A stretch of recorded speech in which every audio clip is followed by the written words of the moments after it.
Try to imagine all life as you know it stopping instantaneously and every molecule in your body exploding at the speed of light. Total protonic reversal. Protonic reversal. Protonic Reversal with your host, Conan Neutron.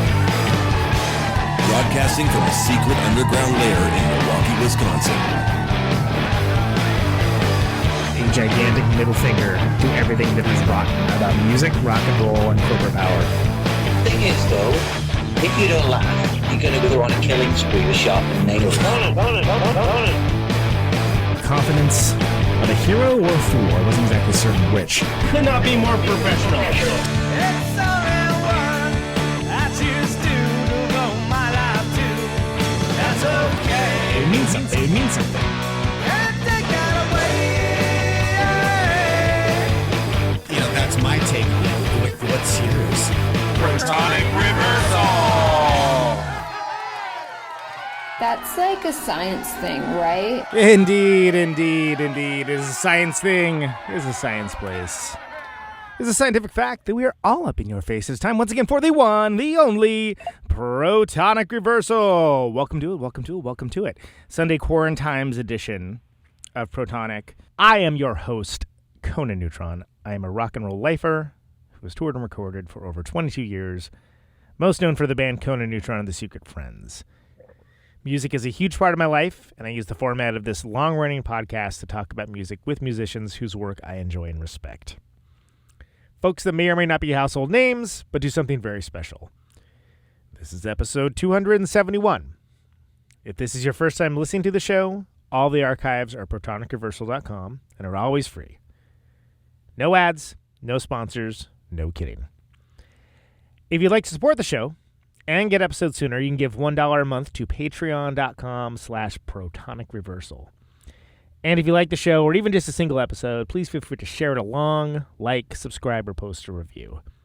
All that helps people find the show, and it's just a darn nice thing to do. And Joe Carducci, talking to a great man, a very interesting man, part of an interesting time in history, who continues to make great art, and from a state that is very mysterious for a lot of people these days. And additionally mysterious is how the phone connections can maybe not be reliable. Mr. Joe Carducci, how you doing, sir? Pretty good, Conan. Thanks for calling. Yeah, it's awesome to hear from you, and of course for the listeners who would not be aware of that, Wyoming, a very vast and wide land, but you don't have necessarily the infrastructure that you have for like major cities. You're more prone to events, weather events, things along those lines. Would that be? Yeah. This, I had to run the phone line from the telephone company box to the phone, and I used to have it up on the roof. So this, a couple days ago, I drilled holes and got it into the house right away. And so it runs, through my rooms to get to where the phone is. And it's a landline, and I'm old-fashioned, and that's, the way it goes. Well, I will say this. Doing a show like this, you almost grow really to appreciate when folks do have landlines, because there is sort of a binary aspect to it, that it's generally either working or it's not, rather than the sound that is people turning to robots. I don't know how the BBC and some of these call-in shows deal with, one bad cell connection after another. I mean, it can be a disaster on some of those live radio shows. Oh, I'm sure it gives anyone who's producing it, nightmares, to put it bluntly. Yeah. I mean, it's rough business, to say the least. But you're with us now. Thank you so much. I think it's very telling that you're a hard dude to introduce, because you've done so much stuff, and so much of it's so important. But let's actually start with the new stuff. Let's start with these new writings. You've got a new book. It's awesome. I haven't read the whole thing, but through the Night Heron bookshop, Night Heron Books. And can you just tell us a little bit about it? Because it's kind of I'm not sure what exactly I expected, but it's a little bit different than I expected. Can you give us a little bit of a background for it, the locations, all that? Sure. I mean, I I grew up in Naperville, Illinois, and I was, I was born in 1955, so I was listening to Top 40 radio, almost all through the 60s, and, loved garage rock, loved the British Invasion, loved, early hard rock. But, probably my third year of high school, I just sort of turned on to movies. And Sure. I had nothing, I had no real ambition before that. I wasn't a good student, but I was capable occasionally of writing.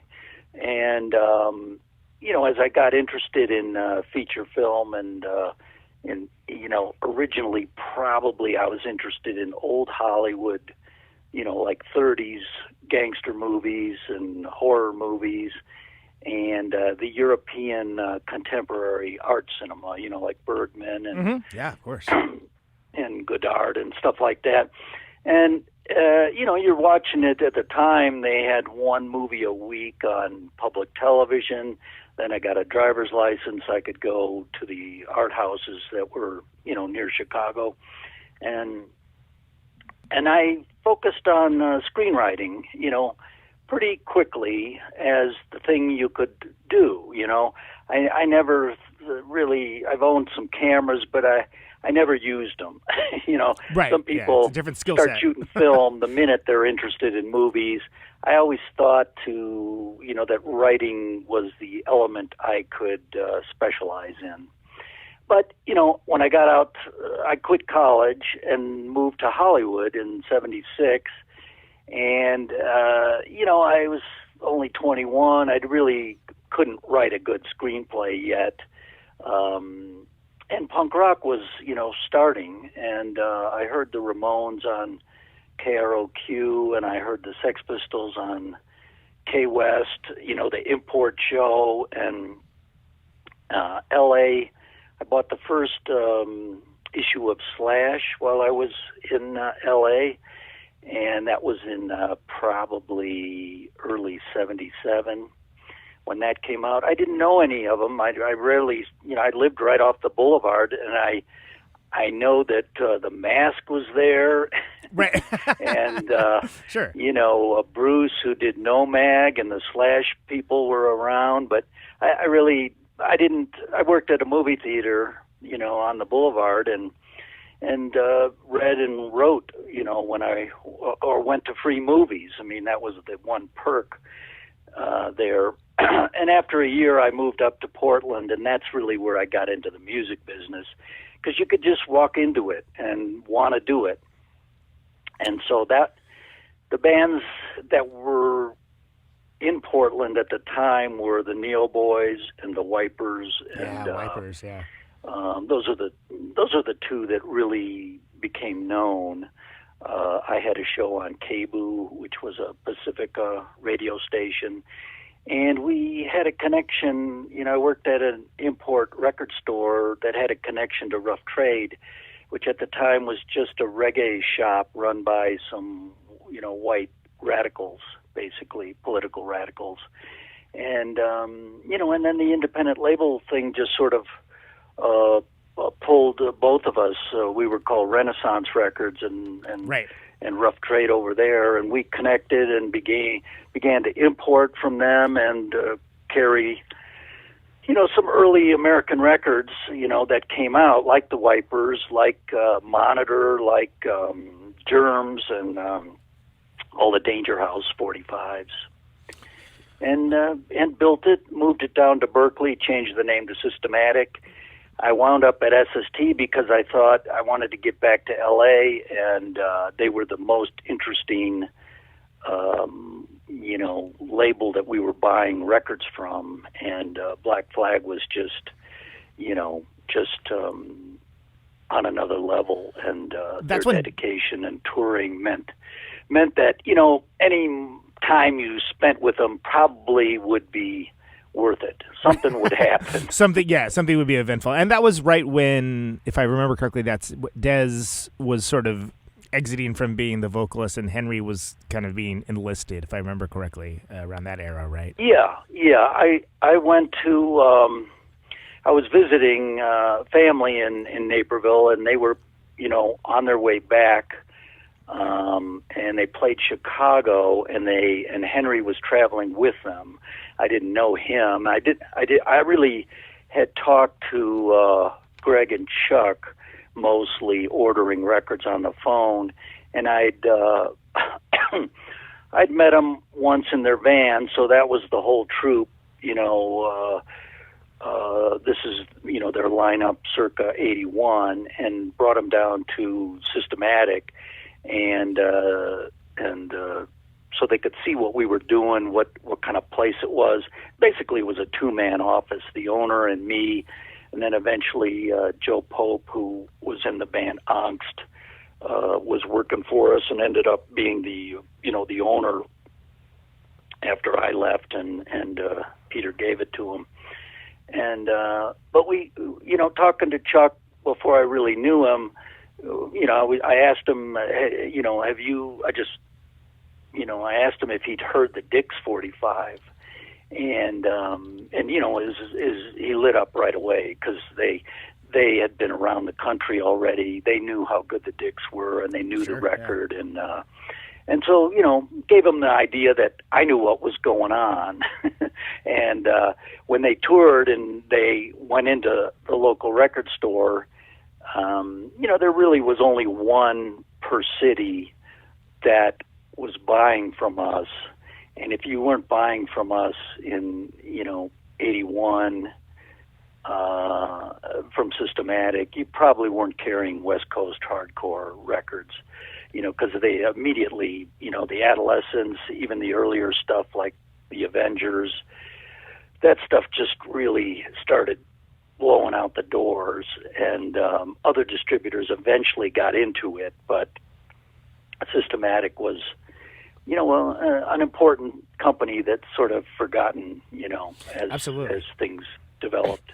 And it's interesting to me, and one of the reasons why I was so excited to have you on is because this era, especially for the younger listeners, just might seem like it's from another planet, let alone another time, because it's so different than it is now. Like now you have the ability to, if not the promise of reaching people all over the world with just a computer. Like it's you don't, it's not like, it's not, certainly not guaranteed, but even the distribution of physical media, there was no avenue to do this. So this was something you guys were basically had to create on your own. Well, in my downtime at Systematic in that period, you would, you'd look at the Enemy, and you'd look at Sounds, and you'd look at the fanzines, Slash, Flipside, Discords, New York Rocker, and plenty of others. I mean, more and more every year, every month it seemed like. And you'd read the reviews of records, and at the end of the review, typically there was an address. And anything that sounded interesting, you'd write for a sample, telling them that Systematic was a distributor and a mail order company. And, we ordered as little as 25, but as many as 150, 200. And we restocked. When something was good, we restocked it. Other distributors they wanted something new if it fit into the genres they understood as sellable. And they didn't really listen and, make a judgment and push stuff, and that kind of person tended to, become either a Joy Division fan or, they were really into 4AD or right. really into Disc de Crepuscule, all of this styler, affectation. And, you couldn't tell them, hey, there's this band that's not like anybody else. and they put out a 7-inch. You could tell about 20 shops buyers in America, and you'd get them to buy 3 or 4 of them. And it might be Car Sickness, a band from Pittsburgh. I don't know if any of them went on to keep doing music or not, but we didn't really care about that at Systematic. We were music first, basically. Well, and it's almost, it seemed almost like a pioneer mindset, right? That you would explore new lands and find where the friendly territory was. And I'd rarely call anybody to order records. We had to spend a lot of money calling record shops and get the buyer on the line, and and that was costly. Long distance was costly. It's another difference technologically. But I caught the tail end of it, but I remember it well. You do it in the mail, and then it would take a long time, to get the sample, a long time to mail the order to the band, and then the band would ship the record. And, the American stuff would come in one at a time. It might be from Glenn Danzig, it might be from Ian MacKaye, it might be from SST, it might be from Frontier Records, it might be from Car Sickness, and that stuff sort of collected, and every time we got a big shipment from Rough Trade, then that would trigger a round of calls. But, first we unpacked and immediately started playing stuff so we could describe it. Sure. You wouldn't have to describe Joy Division's new record to them, but you'd have to go through all this stuff like the film cast. That's a great noise 45 from England that we got from Rough Trade. And, there's even more obscure stuff that, I've been selling some British stuff from that period, and I think it was called Low Flying Aircraft. Right. The name wasn't even it wasn't even on the record. I don't know how I sold it, but we must have got 25 or 50 of them. Well, it's on you to have this lexicon to describe this, to be like the ambassador almost for these bands and artists, for someone to know what. All right, what is it? I got you've got 30 seconds. Elevator pitch me. Okay, well, it's mysterious. Well, we did, it sounds like this. We made, as Rough Trade came into the country, as we moved to Berkeley, they moved to Berkeley also, and took them a few months to set up, longer than we did. So what we did was we did a push to add accounts, and we got into like a little bit less great record stores with, less hip buyers.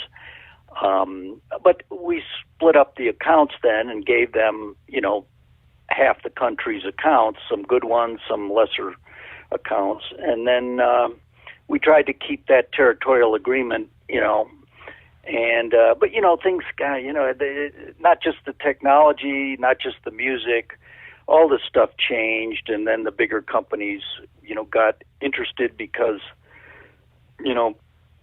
Joy Division became New Order, and The Cure became The Cure, and, a lot of the stuff that we started selling went through the roof, and, and so every importer or distributor was carrying that stuff, and Systematic became known for,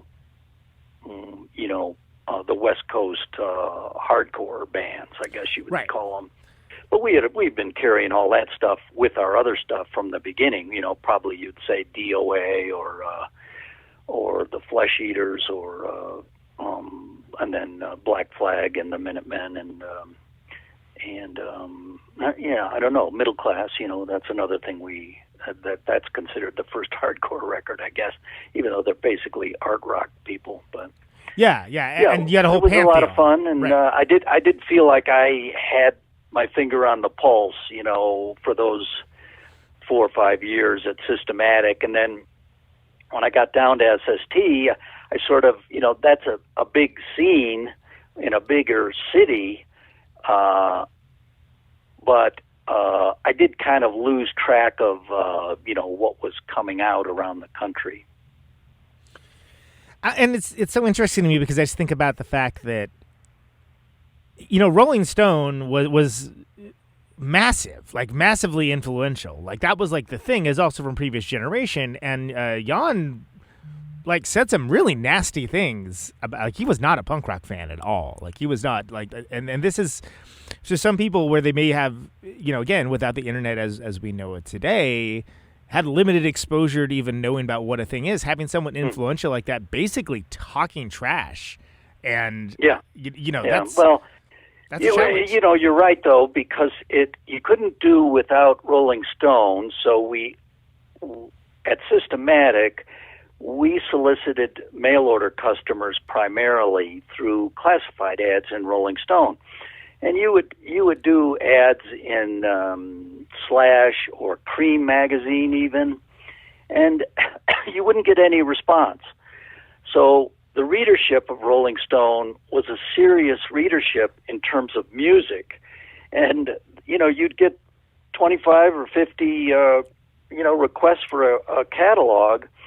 When you explain to them you were offering these obscure imports and American independent labels, and none of that was written about in Rolling Stone. And I think it's a lesson in the power of editors and publishers, that writers are way ahead of them. And so even today, if you're reading the straight newspapers, no one writes for the newspaper unless they're willing to be rewritten by an editor who actually doesn't know what the reporter knows. And they may have been a reporter, but they are rewriting. With the New York Times, it's with a political kind of refinement, so that there's one voice the newspaper speaks in, and so you're cuckolded, Right. And certainly at Rolling Stone, they had very hip writers who were not allowed really to, indulge their interest in the whole punk rock era, basically. Well, because if the head of the whole enterprise basically telling him it's garbage, so what are you going to do? Well, yeah, and his real name is Jan. He changed it to Jan, when he moved to New York. And in New York, he became a publisher instead of a music guy. And so his taste was sort of frozen, in the early 70s, when, of course, everything was going great guns. Great music was on FM radio until 74. Then FM radio gets formatted sort of like across the country, so that, the same song is a hit everywhere on FM. Right. FM is now a commercial band, not underground radio anymore. And that becomes the Superstars format and platinum rock. And, 74, well, that's the beginning of the Ramones, and,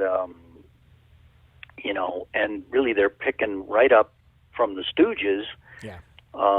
Television, Blondie, all that stuff is kind of like on the periphery. Yeah. A lot of that goes way back into the 70s. The difference is, people were, in a sense, the musicians who went into music after 74 had been kind of sold a bill of goods. There was no career to be had. You could be as good as the Ramones, as good as television, as good as, only the Talking Heads, really, maybe the Go-Go's, really broke through, I guess, people who were legitimately part of, the punk rock scenes from the 70s, and that hurts a band like Television, they're great, and then they're also rans, they don't know what to do.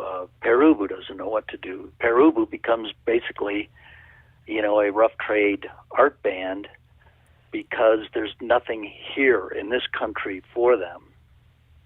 And they had a shot, but that's where Rolling Stone and the FM programmers closed off the possibility that even the first Perubu album coming on major distribution or major independent Mercury, there were no Mercury. There was nothing for Mercury to do that could sell that record. Nothing, because it was closed off. Yeah, well, and it's so ridiculous because, and sorry to interrupt, but it's so ridiculous because for a system that sort of founded itself on tearing down the walls, what they ended up doing is erecting new and different walls. Whether it was by intention or not, and it's that story. Where's that story? There's no 5-part documentary on that story that I know of yet. So, but anyway. No, I mean, Michael Azerrad said that he wrote "Our Band Could Be Your Life" because that co-production from public television. It was the BBC, I think, and the Boston,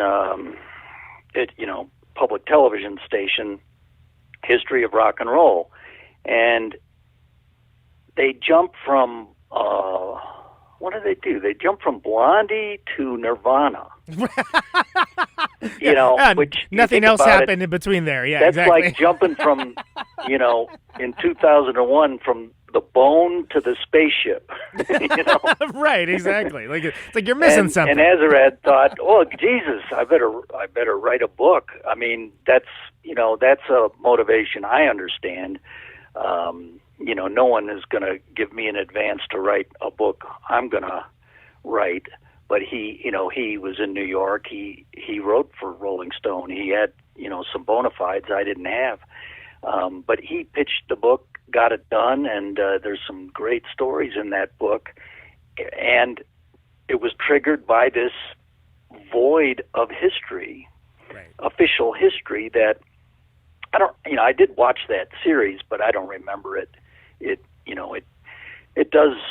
Everyone cares about the 60s, so they do a better job of the 60s than they did of the 50s or the 70s is what it amounts to. 100%. And I'll say this, at the time of this recording, I watched that Velvet Underground documentary last night, and I enjoyed it, but there was a very heavy focus on the Warhol era stuff, Factory, all that.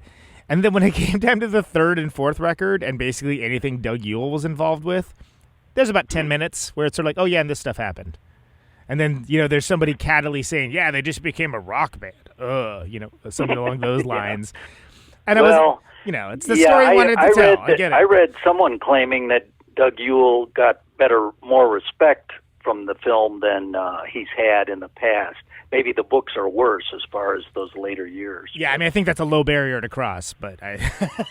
I mean, it doesn't treat him disrespectfully. It just look. There's like 45 minutes of seeing what John Cale and Lou Reed are up to before the Velvet Underground ever happens, and not that isn't interesting, but to me, it just seems funny that I feel like that, and I realize that I'm atypical in the fact that I've sought out all this information about this band for years and years before it was all immediately available on the internet. So the fact that I didn't learn that much new that says more to me than to the movie.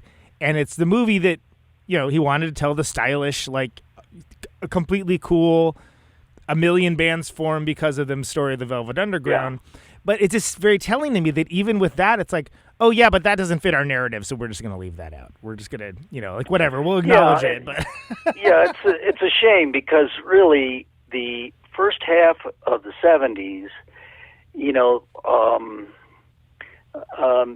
could go to, the big halls to see 3 or 4 bands, 5 bands, or you could go to the arenas or the baseball stadiums for the festivals, and you could smoke pot. There were reasons that everybody went there, the adults and the kids, and it was a medium that had everybody from, the later years of the Velvet Underground to Grand Funk. I mean, Grand Funk Railroad is almost like a void, but they were produced by Zappa, and they were at the top of the charts. and their live album was a massive hit. And but there was everything in what is now called arena rock. A lot of it is just large dance halls where you would go and you'd see the Stooges, or you'd see Hawkwind, or you'd see them both together with ZZ Top, or whoever, Uriah Heep. I mean, just a million bands went through that medium, and at some point the scene elders of rock and roll, meaning Rolling Stone and the intellectual elite, I guess, of music, didn't want to rub shoulders with the rednecks or the kids or whatever, and so the medium of arena rock becomes for kids, teenage boys, and getting drunk for the first time and throwing up all over their seat, and it becomes a place you don't want to go to. Right, exactly. Yeah. And then punk rock reinvents club music, small venue rock and roll, and but it takes 15 years after the Ramones for Nirvana to chart, and when Nirvana charts, that's a little more meaningful than when Blondie had a hit or Devo had a hit, that kind of, or Talking Heads, they acclimated to the charts. Right. And I mean, you get into that a little bit in that kind of idea with the rock and the Pop Narcotic, where you talk about how basically there's a whole decade, like we were talking about, decade plus, that was just auction starved for attention. And then, now there's the Ramones at baseball games. Now there's there's this, and people so don't even look at it. Like, it's any different. That the media, captains of media, Lee Abrams and Jan Wenner, were really a criminal influence, because in aesthetic terms, they were retarding the culture, and it's airplay. That's oxygen to a band, and if the brain doesn't get oxygen, it's retarded. It gets retarded. You lose brain cells, and that's what happened. And one of the problems of, say, we didn't call it even punk, never mind hardcore. When we were in the bunker, trying to market this stuff, we at SST, we fought against, the maximum rock and roll or the Discord straight edge idea that you should first cut off your hair before you come to our concerts, because there was this sort of,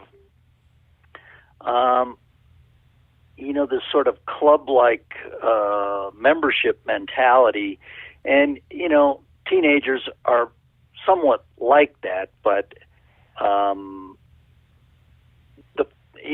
it was encouraged, I guess, by the blackout of the media, that it was us against them, and punk rock was, in England they thought rock and roll was dead, and that's what punk rock did.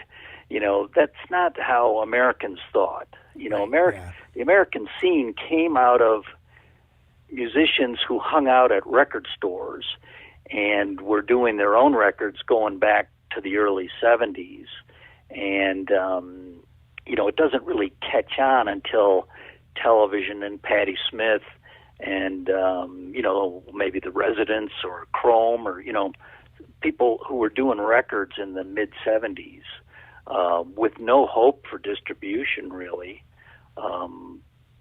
You couldn't even advertise in Slash that early, right. Or New York Rocker. There, I think Who Put the Bomb was coming out, and what was that other thing that was coming out then? Greg Shaw had an earlier fanzine called Well, I shouldn't even. I'd be guessing, so I forget some of this stuff. It's been a long time since I looked at Rockin' the Pop Narcotic, but it's all in there. Right. It's still available. Here you go. Easy way to find out. Well, I borrowed a lot of fanzines, early Crawdaddy and whatever. It's something like a Teenage Gazette or something like that. And I haven't looked at that stuff in a long time, but anyway, there were, it was so underground, you marvel that they bothered. But again, record store culture is what you had before. I don't know. I guess that came up with FM Underground. Some of these stores were specifically like a 1970 record store that was kind of dedicated to 50s rock and roll, oldies, and also maybe importing British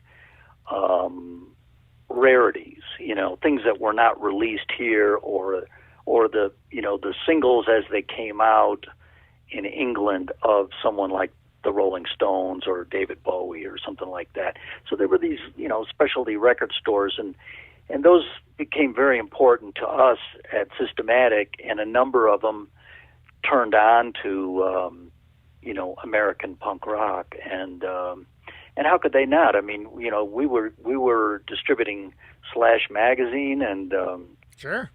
Nomag, and the writing in Slash, and the records coming out on Danger House, and then SST. I mean, it just, what was going on in LA was was extremely important, and it took me a long time to say, oh yeah, if Tower Records had been national, things would have been a lot easier for us. But at that point, they had only just expanded up and down the West Coast. Right. So they were in Seattle. They were not in Portland yet, but they were in Berkeley and San Francisco, and then they were, they started in Sacramento. And I know it well because I'm from Modesto, so that was two towns away. So I mean, where are you now? In Wisconsin? Milwaukee, yeah. Milwaukee. Oh yeah. I'm just writing about the Oil Tasters, who nice. I released their album on Thermidor, and they had sent their 45 to me at Systematic, and I think Jim Nash at Wax Trax in Chicago had told them, I had asked Jim to tell me about anything good that came in over the counter from a local band. And the Oil Tasters played Chicago often enough to be considered local. So I think that was how I connected to the Oil Tasters, and they were great. But Milwaukee. yeah, and then most of my life I lived in Oakland as well. So when you're naming off all this stuff that is going on in Berkeley, like I know some of those locations, but basically after all that stuff happened. I was right by Ashby Bart Station. Yeah. I used to live 2 blocks from Ashby Bart, so it's. Oh yeah, that's me. 1 block away. I took the train to the Oakland, Oakland Athletics to watch the White Sox once in a while. Nice. And then took Bart over to San Francisco to see bands, and it was a nice couple years I spent in Berkeley there doing that stuff. And it kind of reminds me of I love Philip K. Dick, and he would throw in Bay Area locations in his books, and I always get a little thrill out of it, like seeing Children's Playland or something show up in one of his books. It's like, hey, that's by Lake Merritt, I know that. I went out to Concord. Oh yeah. With Negative Land. They wanted to show me their city, and we went to Chuck E. Cheese, which was a small chain at that point, and those guys were just thrilled with the birthday moment when the puppet show started. Oh yeah, absolutely. Yeah, it's very surreal. We put out their second album on the optional label at Systematic, and those guys were a trip. Did you ever? I mean, the whole. I mean, there's literal books written about it, but the whole thing with you two. What was your take on like when all that went down? Well, I introduced Mark Hostler and them to Greg Yin, and Negative. I was up there with Black Flag from SST, and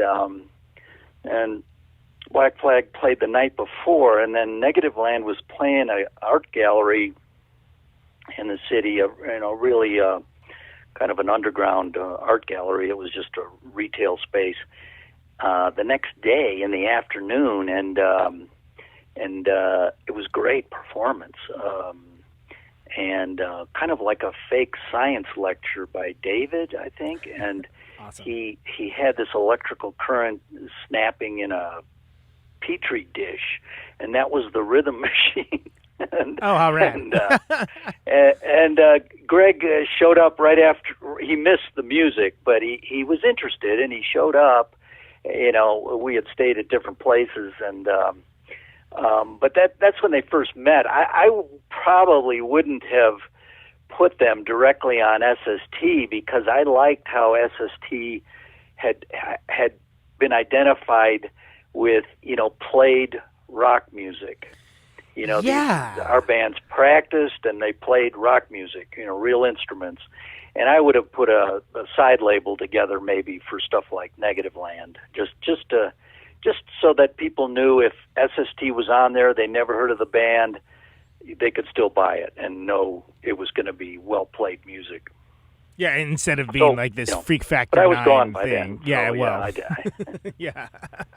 Well, and it seems so, and I know there's a lot of kind of background for it, but, with the Descendants. Well, the funny thing is, both bands, Black Flag and Negative Land, were anti-drug at that period, at least as far as their own behavior went. Right. They didn't touch the stuff. And they both became, I guess, big acid heads or big, potheads. I haven't been in touch with Mark in a long time, but I gather they got into the candy at some point. But yeah, that's as far as having, SST having that ethos, that sort of like, you don't necessarily know exactly what it's going to sound like, but it's a band. There's there's going to be people playing. I mean, I think it helped a band like Overkill or the Stains or Universal Congress of, records that people would maybe look at. In retrospect, I think we should have done what the early 60s, late 50s record labels did and put an SST logo in the top right corner of the record front cover. So it's just because really if any foregrounded. label had an identity in the early 80s, it was SST. Yeah, absolutely, and a strong one at that, right? I mean, it was a brand you could trust. It would have been a catastrophe because every band would have objected. I had to convince Husker Du, the Minutemen, Saccharine Trust, and the Meat Puppets to talk them out of putting out records without their name on the front cover. That seemed to be a dream, to release a record and not put your name on the front cover. I guess some people in some British bands did that, but I think Greg and Chuck said they had talked the Minutemen out of doing that on the Punchline album. So they added that little typewriter thing, in the middle of the painting. Yeah. But for some reason that was a dream of all bands. It's like we don't even need to put our name on it and make people hunt for it, or they'll find it by radar. I don't know, but it was funny that they each came up with that idea independently of each other. Yeah, and it's talk about an idea that has not aged well too, and not that it was fantastic at that point, Yeah. especially for an independent band. Now But it's different. I mean, now, like you say, it's all digital. It's foreign language to me. I use Facebook and I use YouTube through Facebook to post music because, I lost a friend who was about 13 years older than me, and he had, he was into music in the 50s and early 60s in a way that I was too young to be. And he got into Delta blues almost exclusively, jug band and Delta. And but he would, in his old age, he would complain. He would notice that young players could play really well. They just didn't know what to listen to, in his opinion. He had identified what he thought was the greatest of the folk musics, being the Delta blues, and in terms of band music, the first rock and roll was jug bands, is what he thought. So he put those two together. The Delta blues was country, the jug band was city, and both were actually within 70 miles of each other, probably, Memphis and the Delta. But what I took from that is, you want to not just complain about that. You want to post the music people should know about, and so I kind of use Facebook with that in mind. Is for my own filling out my knowledge of obscurities from my era, 50s, 60s, 70s, 80s mostly, but also just this is my best opinion based on the knowledge I have, and I hope there's some 20-year-olds out there who are benefiting from that, because the marketing power of media is always going to choose a thinner gruel, than right, yeah, a real meat and potatoes band, because the media, rock and roll is something that's best, listened to live, from a stage in a small place. And anything between the stage and you, meaning radio, records, recording studio, is it's going to benefit pop, not rock. And if you realize that, you can sort of compensate, and that's what I thought I did when I kind of early figured out that SST was, just getting the first non-Black Flag record, the Minutemen 7-inch, Paranoid Time, and then hearing the Second Trust, I thought, oh Jesus, this is, do these guys ever miss? Right, yeah. Well, and they had an advocate in you to be able to articulate why it was important and why it would be something worth the listener's attention. And that's, I see that, and that seems I'm obvious. I'm not a musician. See, if I was a musician, Greg and Joe Baiza and Mike Watt, they I heard your interview with Kira. They know what they know, but they're the musician. They have a different perspective. It's.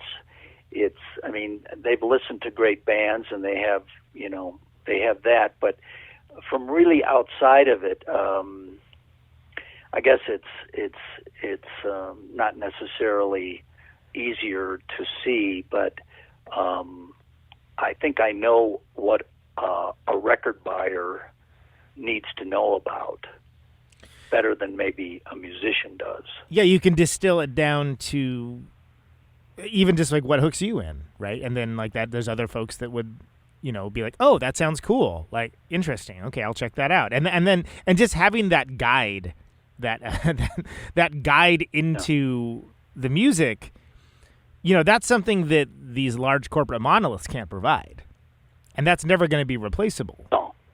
No. I mean, if you read John Hammond's memoir, I mean, there are some apparats in the industry who know a lot about music, but they've all warped their thing to line up with the commercial realities. Now, our perspective coming out of Systematic was, listen, do the best, your best idea, the best way you can, and whether it's Car Sickness or Flipper or the Oil Tasters or Black Flag, not every band that's great is a populist has a populist hook. Black Flag had a populist hook, and they could be sort of like a gateway drug, for a 14-year-old, in a way that probably Flipper wasn't going to be that, or Negative Land, that comes later, as you expand your listening, and so yeah, the other thing I was going to say about the musicians I worked with at SST was, by the third or fourth album, they all were kind of looking for a way into radio play, and so you've got the later Husker Du, the later Minutemen, you've got really, I don't know how to explain Saccharine Trust, because they went in a jazz direction, which was not the same thing as, more typically college radio influence, which is what you got from the Minutemen and Husker Du and the Meat Puppets. Black Flag also, their commercial steps were more towards what they thought of as the hard rock, acoustical experience, the audience that liked guitar rock. And I like that approach better than the pop new wave accommodation that Husker Du and even the Minutemen and Firehose did, or the Meat Puppets. The Meat Puppets early on were really wild, and they might turn a corner and completely change what they were doing on stage in the middle of a show. So I was kind of bored when they were, when they settled into a thing that people seem to like. Yeah, they were playing fast, but kind of light, and I thought too fast for what I would like to hear Kurt play on the guitar. And you need to not play that fast to really play psychedelic and melodic, which he's capable of really doing amazing stuff. But also, I remember him flipping backwards off of the Al's Bar stage and being, landing on his feet, still paying guitar. Right. which has a lot, yeah. Yeah. A few years later, I told Kurt after a little bit of a disappointing set, I guess I'll never see you flip over backwards and land on your feet again. They were just doing a well-oiled set that didn't really stop for anything, and then it ended on Good Golly Miss Molly, and there he cut loose with the guitar, finally in the encore. It's interesting too when you speak about all of these bands around this era, it definitely has an air and a sense of anything being possible, and then slowly, it's not that went away, but for whatever reason, for a variety of reasons, personalities, artistic direction, whatever, it seems like things got a little tamer. As they went on. Well, it is true. I would say the sweet spot was 82, maybe 81 to 83, where a label like SST could operate because there was zero commercial potential. And so actually it goes from the late 70s because, the Greg and Chuck and Spot recorded stuff as early as 77, 78, 79, and once the first wave of New York bands, Television, Ramones, Perubu from Cleveland, when they failed, those signings just ended, and that probably ended in 78, and it meant that a band like the Misfits or a band like, it's like the Bad Brains were, another great band, but they didn't know what to do, I think Red Cross was like that too in a way. They thought of themselves as having commercial potential, and so half the time they would look at what we were doing at SST and be interested in it, and then the other half they would think there's got to be a way to get signed to a major, right, and it's harder on the East Coast for Bad Brains to decide. They did do an early 7-inch record, and they had problems with their manager, and whether it was in print or bootlegged, I don't remember. I didn't know all of that stuff. We talked about doing a Bad Brains record, and they showed up with some time in L.A., and Spot was in Texas doing the Dicks.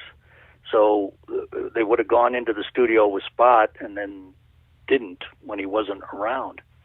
And that's a shame, I think, because that could have really been, the best representation of them before they went a little more metal, Yeah. But that's the thing.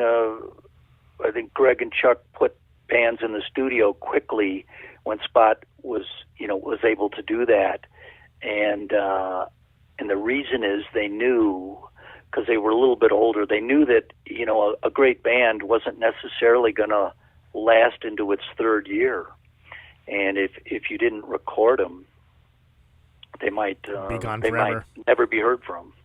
Well, that was a problem with the Screamers for the longest time, right? Yeah. Well, I think they were a little pretentious and thought, they were they were either going to get signed or that they were too good for too good for vinyl records, and they wanted to debut in video form, right? Which the world wasn't ready for that, but I was lucky to have seen them. They toured once up the coast, and I saw them in Portland, and that's the thing. They were so good, but of course, they had the Gary Panter, Screaming Head logo, and that brought a bunch of people into a Portland hall that we'd never seen at a Wiper show. Sure, it wasn't a big crowd, but a lot of curiosity seekers. And I don't know. No one asked them what they thought of it, but they couldn't have forgotten it because Tamada was.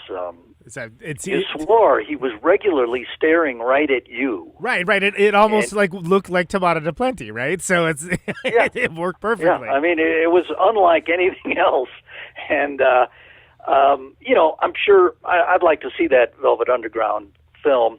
I was never that aware of them, and I heard the stuff on the radio when they got on the radio, and then I picked up some records, and I was an Eno fan, so I have the Nico record, I think. Oh, sure. Eno does something with, and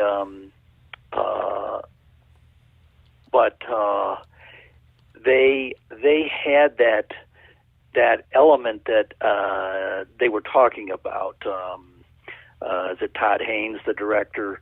Yeah. He was talking about how anti-hippie the gay sensibility was, and it was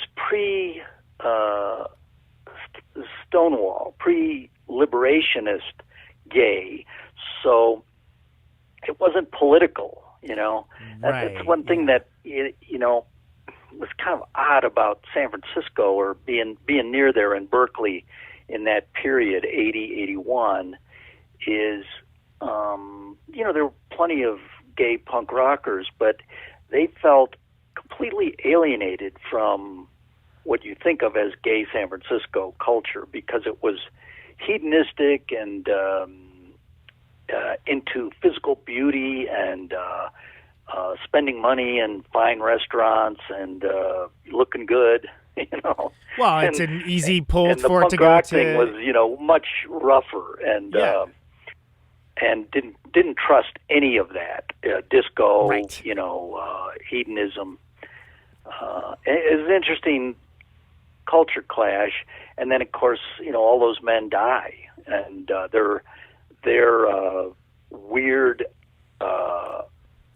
It's an outlaw voice, but also a rich culture, monetarily rich, Yes. and consumerist, and that voice is gone. It never came back. Yeah, and I think you hit on something important because I think for some folks maybe it's harder to understand the sort of change up in those folks' attitude that led to like yuppies and whatnot. But if you look at it from that perspective, it's like, oh no, you can kind of see where that jump would come from because there's still that, they kept the self-involvement in the commercialization and they just dropped like the free love part of it because they thought that was juvenile now. Okay, well, is it any wonder why a new generation came up and said like, hey, this is not good. Well, we don't like this. Well, we're sort of, I guess gay culture became sort of inherited by the lesbians who didn't die. And then, left-wing politics is always around. I mean, punk rockers sound like old hippies now. And I guess Exene said something, last night. So that's a big contretemps on Facebook today. Oh, God. And, I'm sure. Yeah. yeah, I mean, so they're just arguing about, well, half of X appears to be, QAnon. Yeah. And yeah. I wouldn't say that, but, they're certainly right-wingers, and the other half is left-wingers. And, my joke was I used to think because Juan Williams was on both Fox and NPR that he was single-handedly holding the country together. He was the bridge. And then NPR fired him. Right. So now it sounds like X is holding the country together. And Lord help that us. makes perfect pictographic sense, Right. X is two slashes opposing, meeting in the middle. Yeah, the what do they call it? Not palindrome, like the symmetry of it, right? Yeah.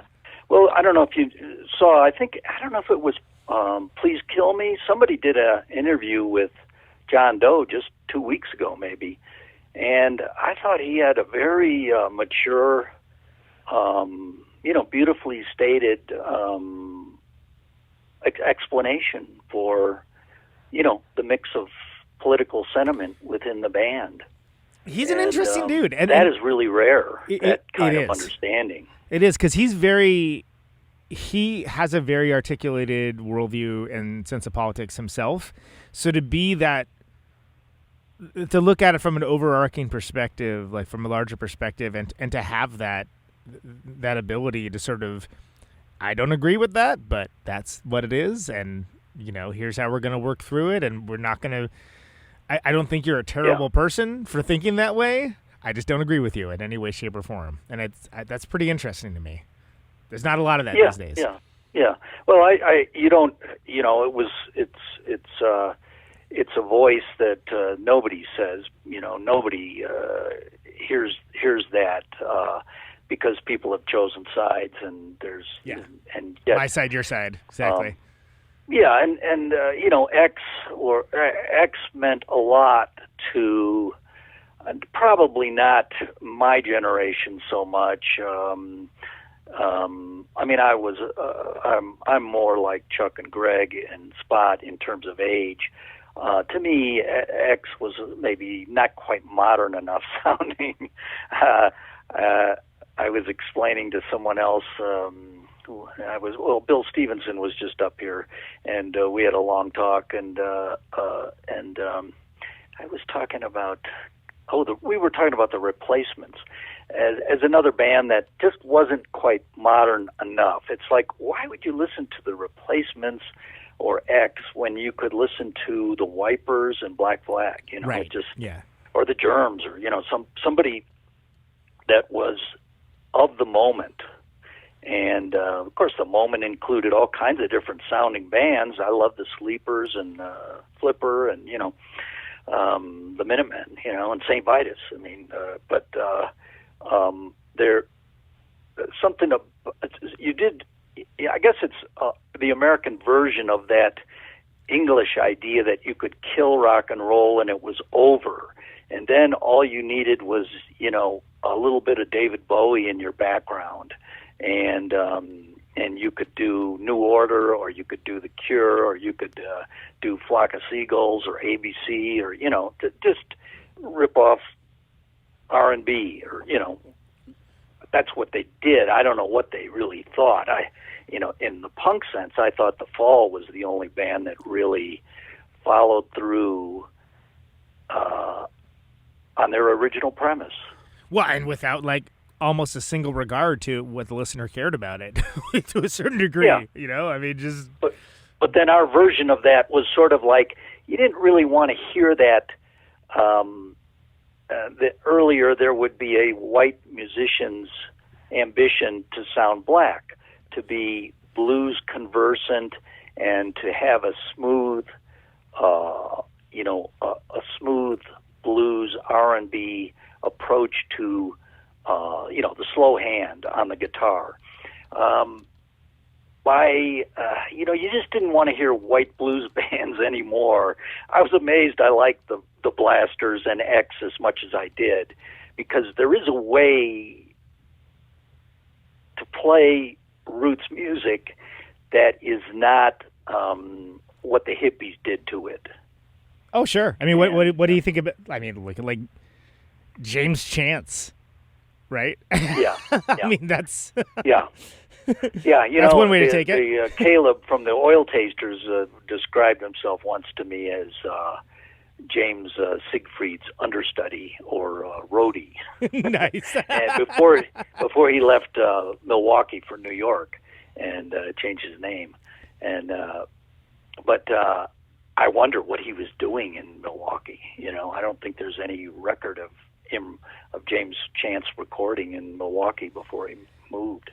Yeah, you gotta wonder. It's considering the path that he took. You gotta wonder what does the early Well, days yeah, look I like, mean, right? people who went to New York for certain reasons.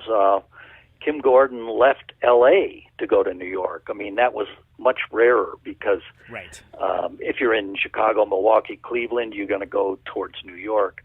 But to me, L.A. was the place to be, and there's some element of the quality of SST and beyond SST, just the city itself, is about the accessibility of major entertainment industry. Yeah. There were no pressing plants in the Bay Area, and we didn't realize that when we moved there.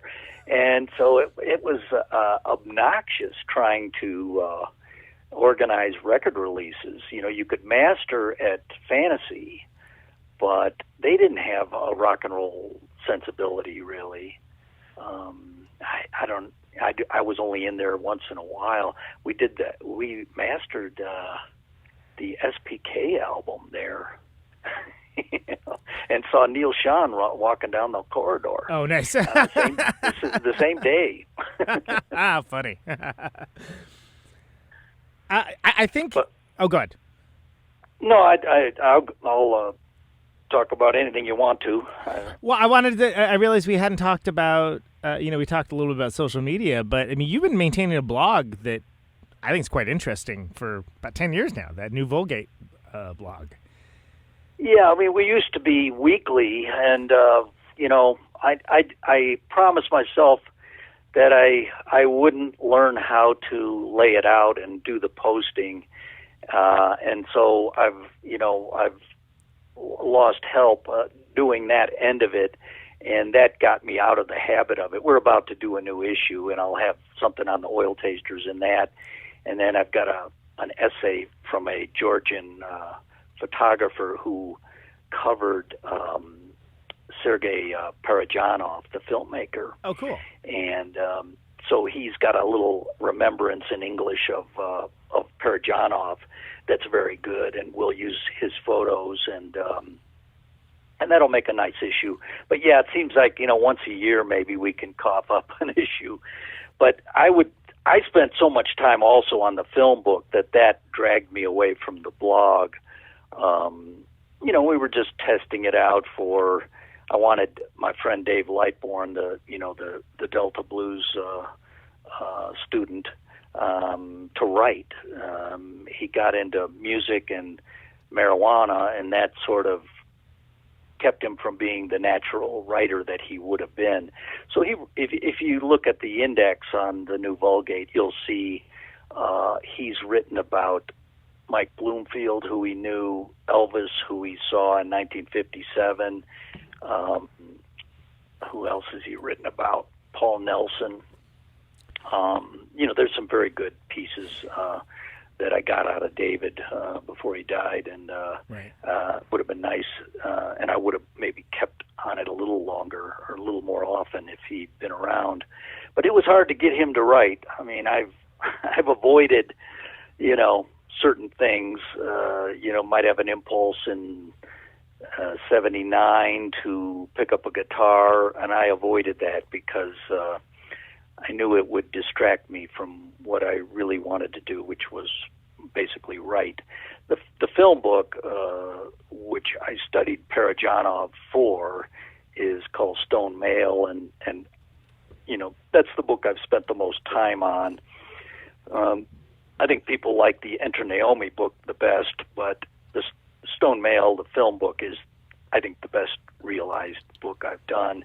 It's the best design book too. I started working on it right after I finished Rockin' the Pop Narcotic in '91. Oh wow! So that was I started collecting stills to illustrate Stone Mail, way back then, and so it's a beautiful looking book with a lot of illustrations of American acting and film going back to 1908 probably is the first still that I have in there. Yeah, and that's impressive. Real quick, just on the back to the New Vulgate for a minute, I really appreciated the AC/DC post. I guess it was like spring of last year. I thought that was a really interesting piece. Yeah, B.C. Miller is just a Facebook friend. I've never met him, and he was posting these things one clip at a time. And it immediately occurred to me it'd make a great essay. So I started click and dragging them all together, and then sent it to him for a kind of a tune-up. And he figured out from Portland, Oregon, all of the the influences that the bands that never left Australia, never got out of there, that contributed to the scene that AC/DC was part of. And then he looked at, once Bon Scott was out of the band, the AC/DC, some reviewer, a classic line was, he described their lyrics as single entendre. which is unfair, sort of, but it's very also, funny, well targeted.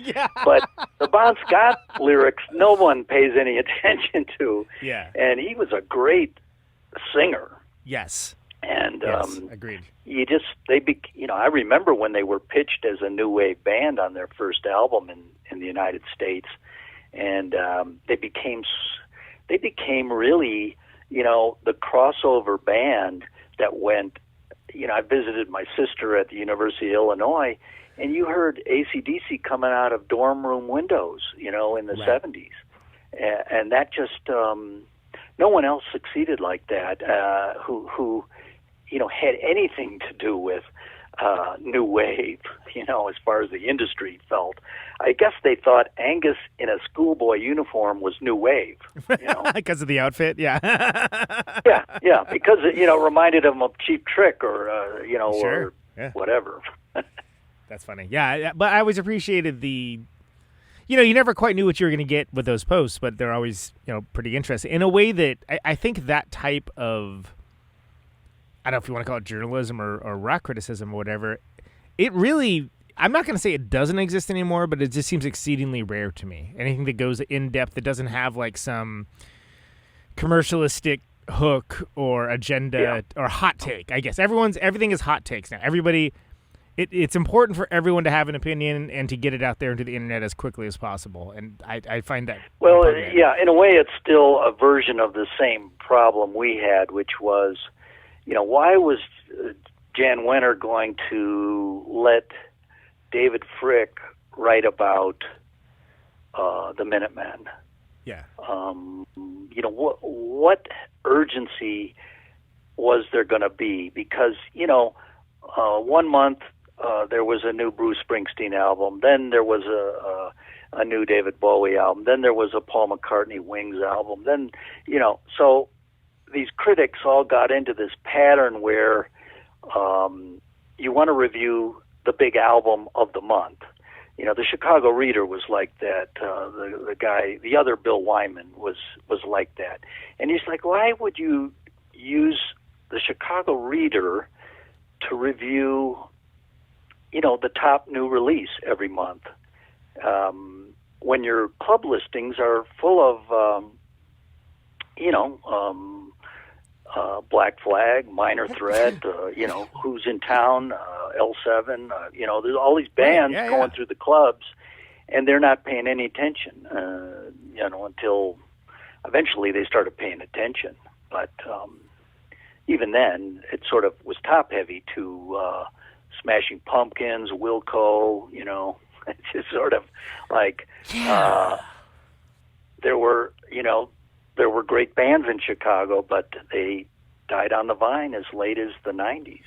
Well, and I'm not sure if you notice this or not, but I would say sometime around the early 2000s, there seemed to be this push towards kind of making it rebellious to like mainstream pop music. Like that's the rebellious opinion, where it's like, well, that's mainstream pop music by its very nature.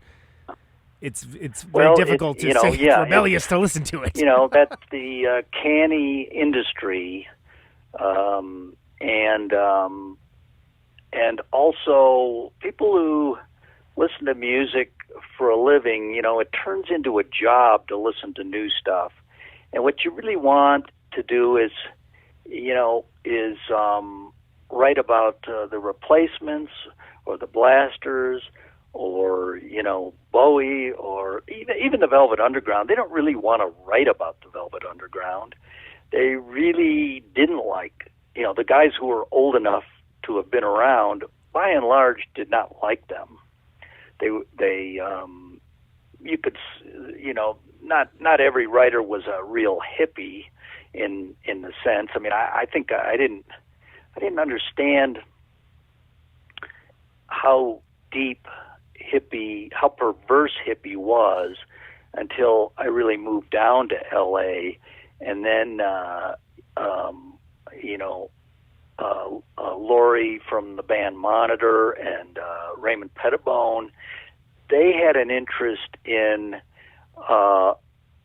the perverse aspects of hippie, which had sort of been forgotten or laundered out of it,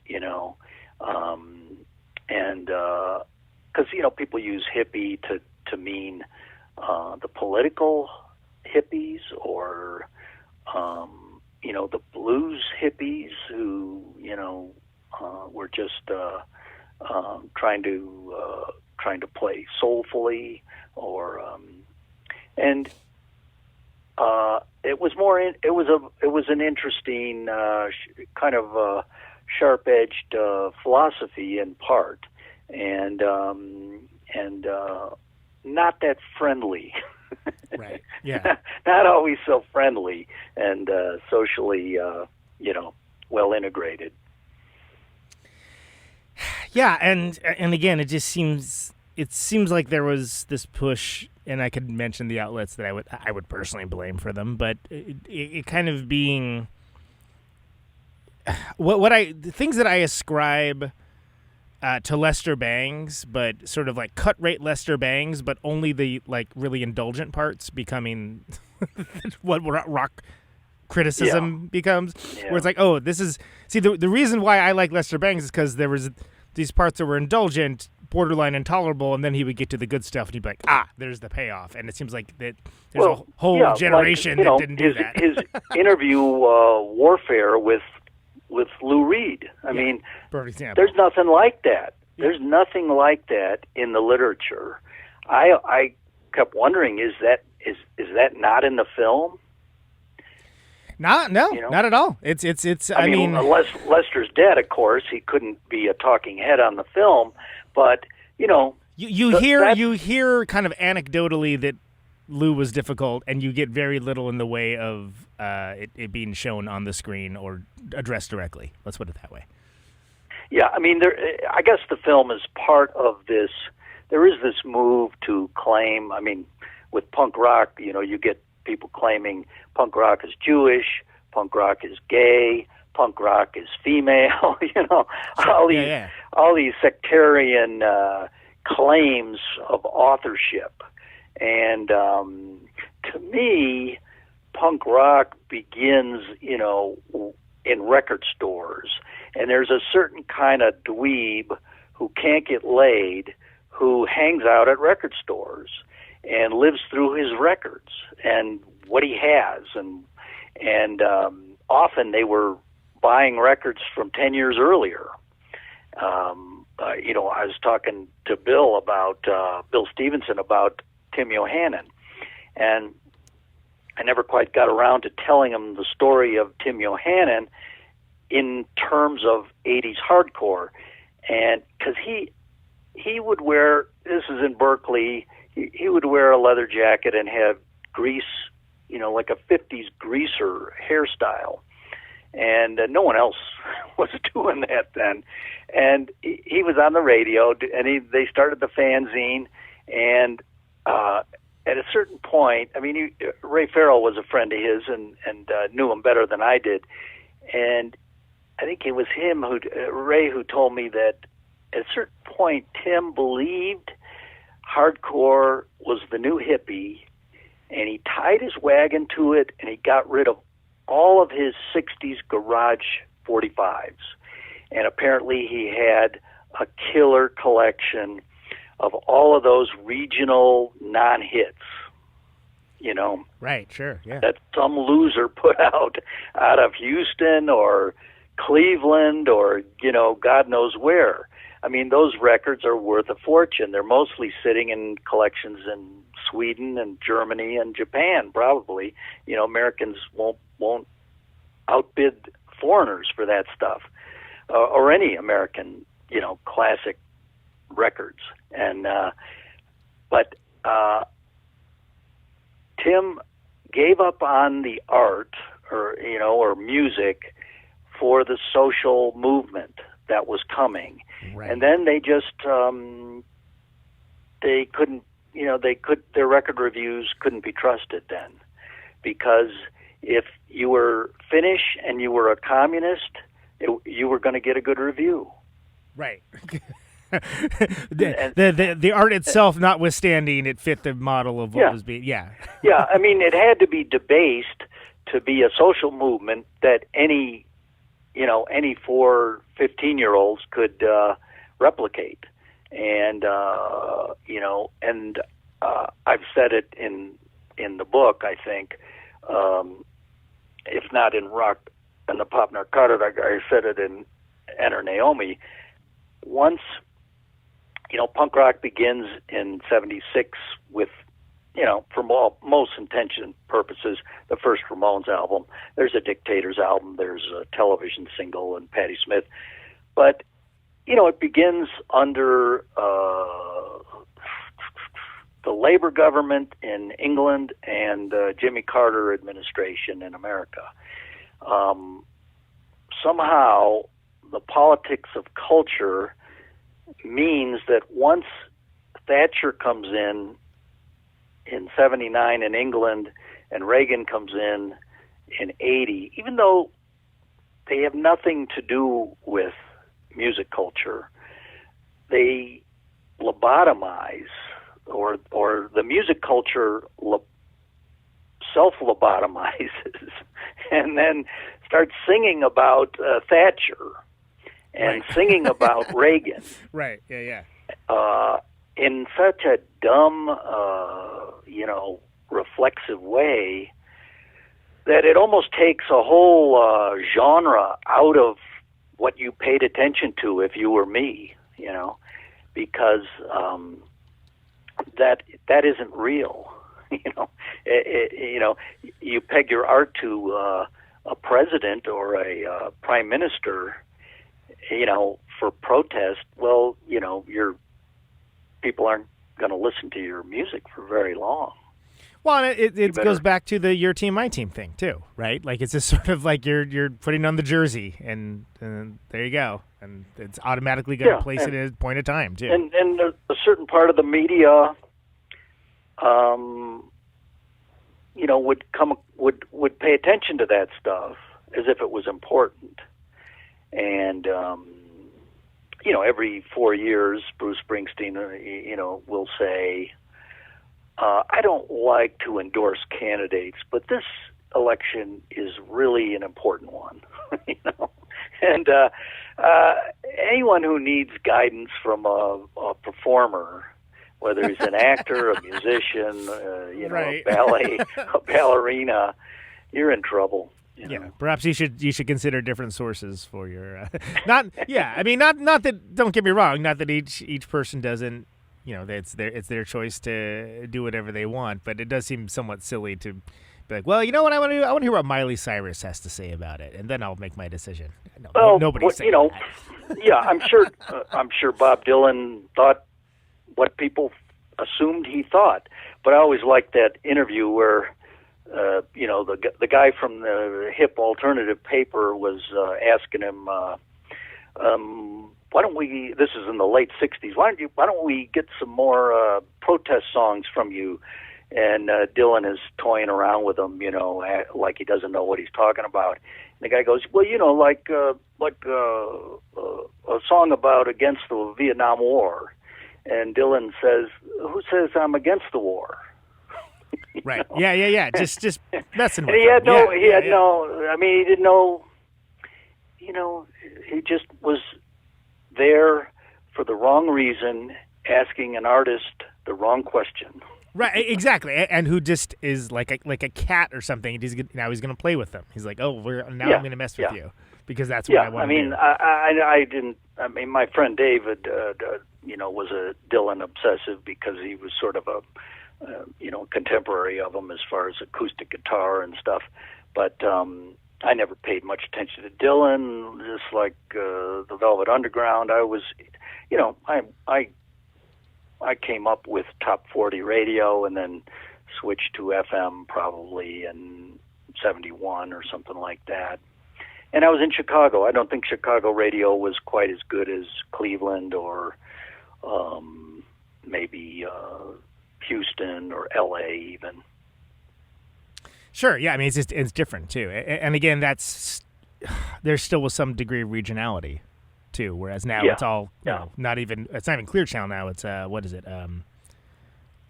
What's the megacorp that controls all the radio now? I'm blanking, but Clear Channel was bought by somebody, right? It used to be something like Jax or something, and then Clear Channel bought Jax, and then God knows who bought Clear Channel. Yeah, I mean, it gets. Oh, I think it's something really. It's iHeart. Oh, iHeartMedia was the they separated out from that. Like that's it. Yeah.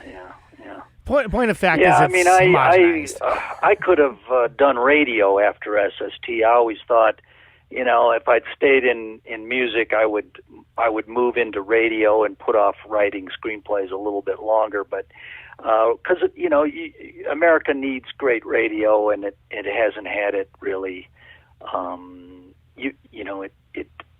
Even K-Rock was not great radio. Rodney was great radio. One show and you was could great. hear a little bit of stuff, but they went British New Wave really fast. Yeah. Well, and it still exists, but I think its a cultural importance is probably somewhat lessened by the fact that you can just immediately call up anything anywhere on the internet, and it's sort of devalued a little bit because of that. But by extension, the sort of trusted authority that can like be your tour guide, your into the path into something you may not have heard is all still just as important. It's just that the gates have changed, as have the gatekeepers. Yeah, it's like Ed Sullivan was not hip, and yet he had someone on every week that you wanted to see, and so his lack of pretension allowed better music to get wider exposure than these hip people who started programming FM radio into sterility. And so you got to be careful. It's no crime to be a square if you are doing a good job. Exactly. Yeah. You don't have to be cool. It's not to your benefit if you're hip, if you're doing a bad job. Absolutely. No, and I think that's something that people get now that there's this melding of the personality of the artist and the art that seems to be almost inexorable at this point culturally, and nobody really questions that hard. I think everyone feels like they have to present themselves in a certain way, and everybody has to be cool. Yeah. And so therefore, if everybody's trying to like be cool and do the same thing, then all kind of ends up being like thin gruel, like you were talking about earlier, right? I mean, it's like we get it. Well, one thing I got as someone in late high school years from watching late night talk shows in those days, whether it was Dick Cavett or Bob Cromie or David Susskind, even the Carson Show sometimes, the guests would hang around and they would talk to each other, and you'd see people like Lenny Bruce or Jerzy Kosinski or people who were controversial, which in the context of 1970 or thereabouts was sexy. And you got the impression the television host of the show was presenting some controversial people to you. It also included athletes like Jim Brown or Muhammad Ali. They had controversial ideas. Now, that's a code word for you're a racist. That's the only thing that's controversial, is when they don't really, they kind of, you're connected. It's like the black comedian who's on Netflix. Dave Chappelle? Yeah. He's controversial. That means he's homophobic. But yeah, whereas when he had his brilliant... He's still got a gig, yeah. So he's controversial. If we cancel him, he's not controversial anymore. We don't have to talk about him anymore. Yeah, he's out to the cornfield, But what's just funny because his, early 2000s show, Chappelle Show, I feel like was both controversial and kind of groundbreaking. The fact that there aren't a lot of comedy shows that kind of push the format forward. And I feel like that one did. I used to record stand-up comedy, parts, audio record off the television, and I used to buy comedy records and listen to an overnight show where it was a talk show from Chicago, and they had Second City talent come on in the guise of a fake interview with a psychiatrist or something like that. It was very funny. And they would play comedy bits from albums, and but I don't know Chappelle. I don't know Louis C.K. I really lost. I'm interested, but I don't follow comedy like I used to. Well, and so I don't know what these guys are doing, but I kind of recognize that, Lenny Bruce went into politics as a stand-up, and he wasn't that funny towards the end. Same with Mort Saul. They kind of obsessed about political, the things that they objected to, and they couldn't get around it. Just articulated and I gather, their viewpoints. Yeah, exactly. It seems like maybe David Chappelle is kind of going in that direction. It's been done before. It's happened to, comedy people that they have tried to get serious. Even Woody Allen, in a film sense.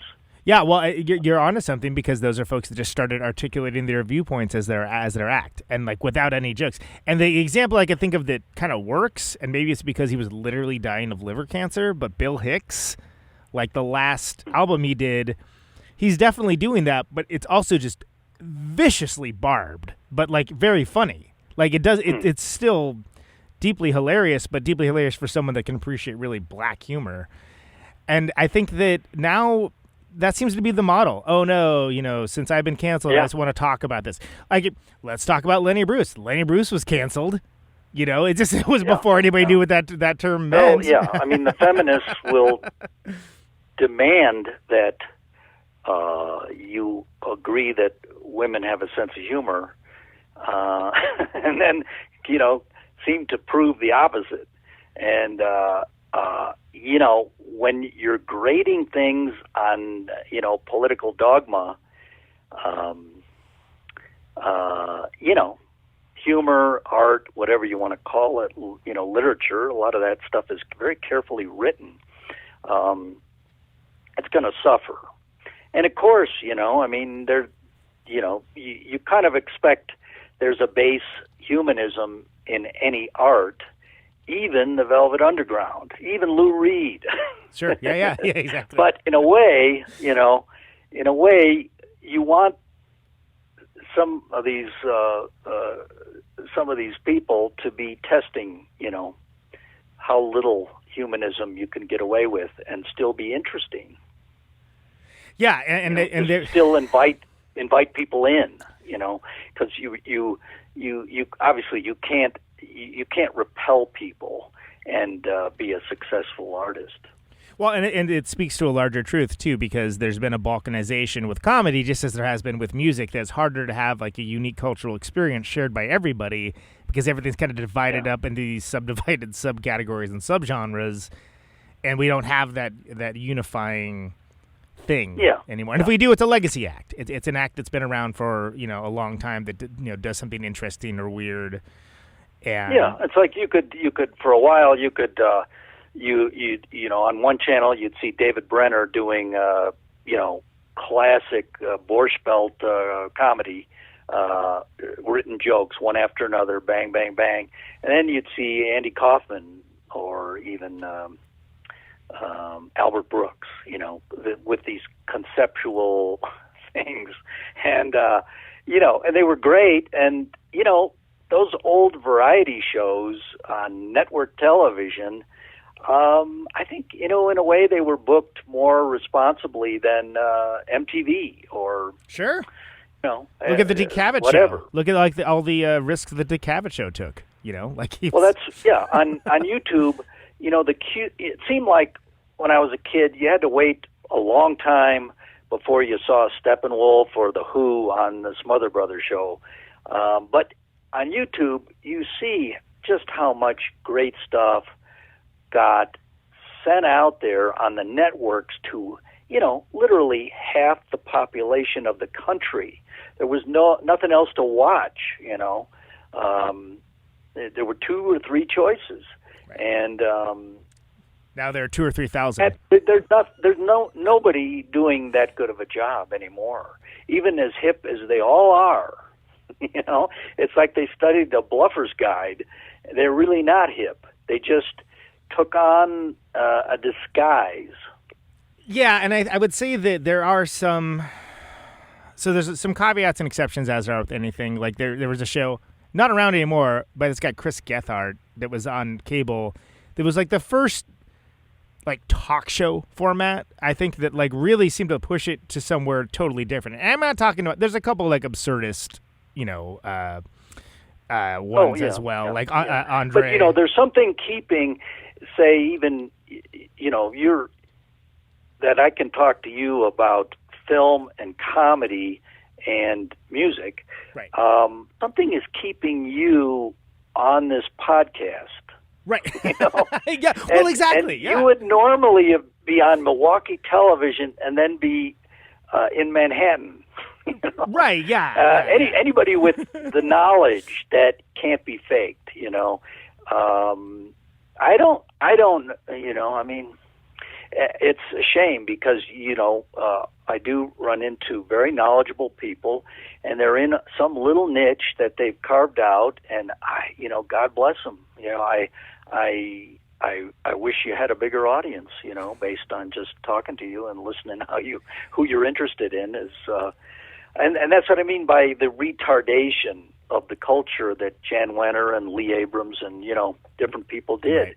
They were the people who replaced Ed Sullivan and Lawrence Welk or whoever. All the squares from the '60s who did such a good job. Jazz was on Sunday morning on CBS in the early '60s. All kinds of stuff was on in the '50s. Folk music and blues music and country music. The hip people got a hold of everything and turned it into a inside game, and we've been retarded ever since. In a way, there's no hope when you really look at what they did.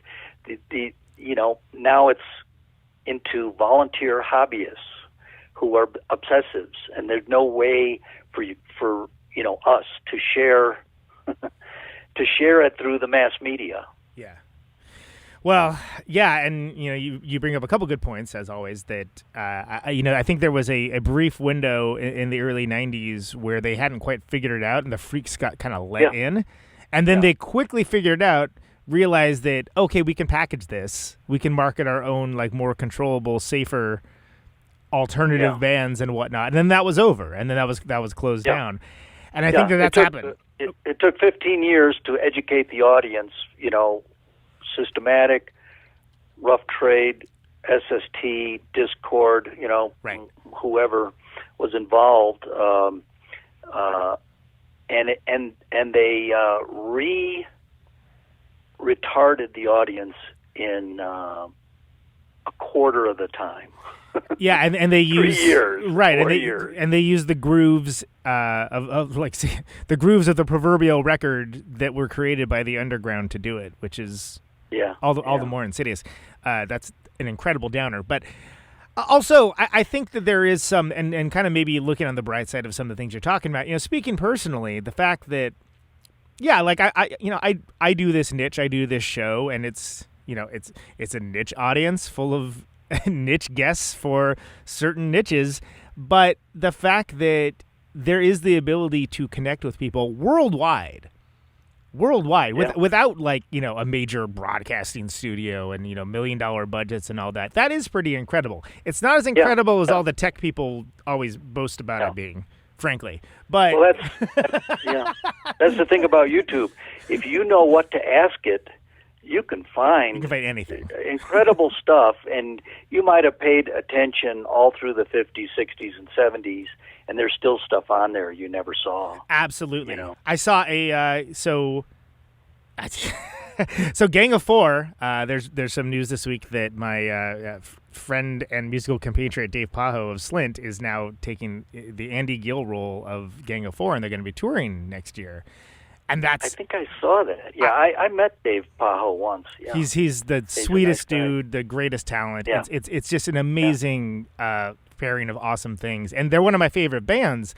But I found a live show from like the Solid Gold era, and I don't know, and they have backup singers going and stuff, but it's still like, but it's still Gang of Four, and like I had never seen this before, and you got to understand, Joe, like this is like one of my favorite bands. I thought I had like searched out all the Target videos, all of the anything I could find, and I was like, how have I never seen this? This is crazy. Did somebody just have this in a basement somewhere? That's amazing. I love that. Well, there was just a Jethro Tull 1969 French television clip that I mean, I'm not a big tallhead, but I like the history of television production as well. Yeah. And this they got from the original master, which probably was a 1-inch videotape, and very high quality, and a live clip.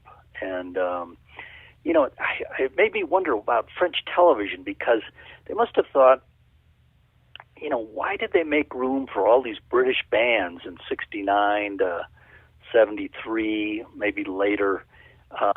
Did they feel like, why are we letting the British come in here and play American music? Right, yeah. Can't we play rock and roll? I mean, there was always a few French bands, but it's just odd that French and German television is a great resource for live clips of American and British bands of that era.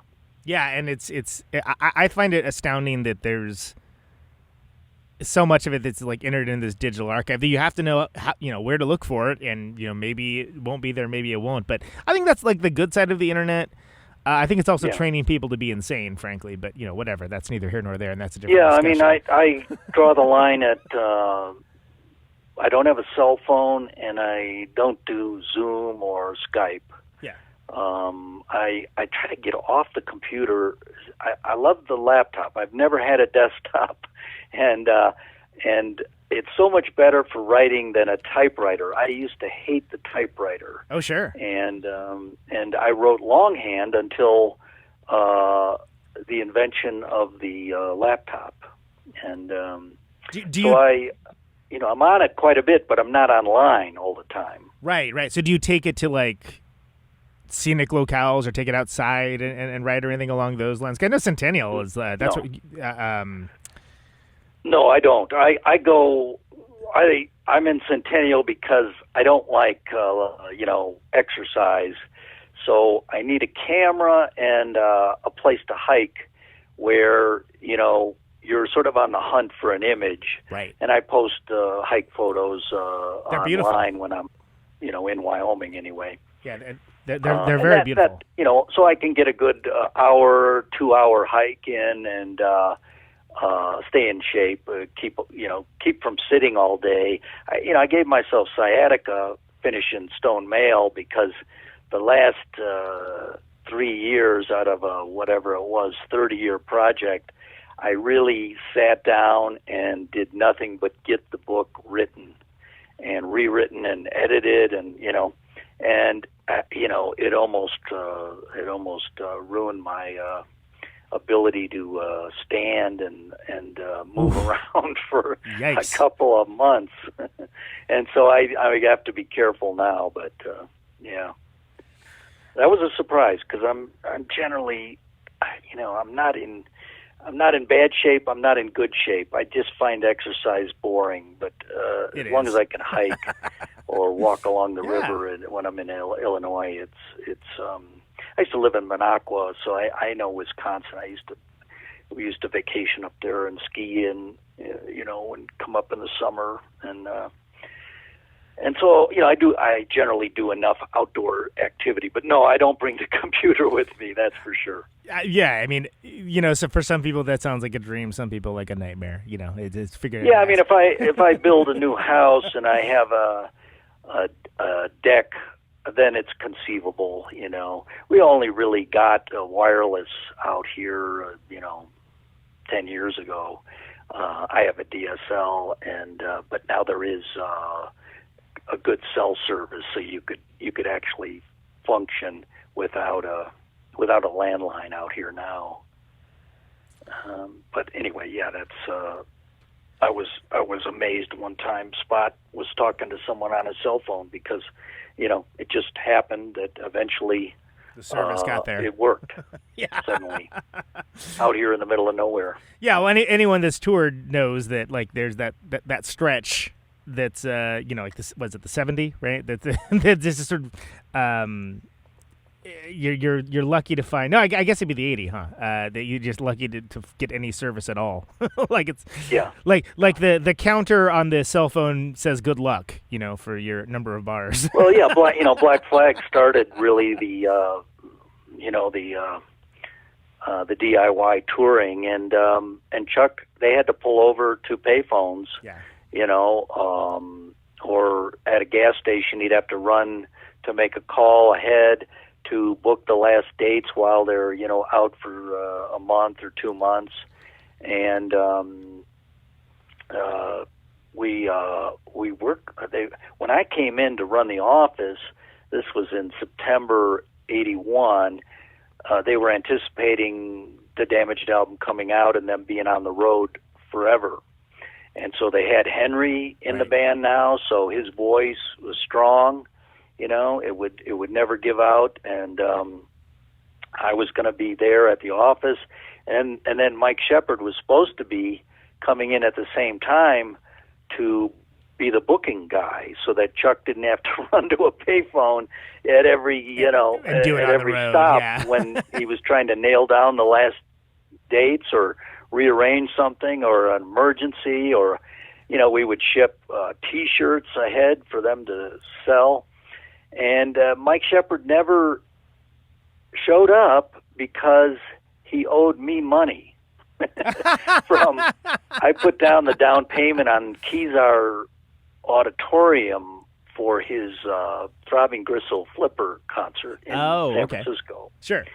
And that was about $650, and he had promised me 50% return on investment. And I think he thought he was going to make money at SST, and the first $900 was going to go to me. How and funny. If you know Mike Shepard, you know that's exactly how he was thinking. That's he was doing that fight math, yeah. Yeah, he did the Iridescent label, and he did I don't know. The last thing he did, I think, was like a 26-volume DVD box set of Cecil Turner, I think. Is that his name, the piano jazz guy? I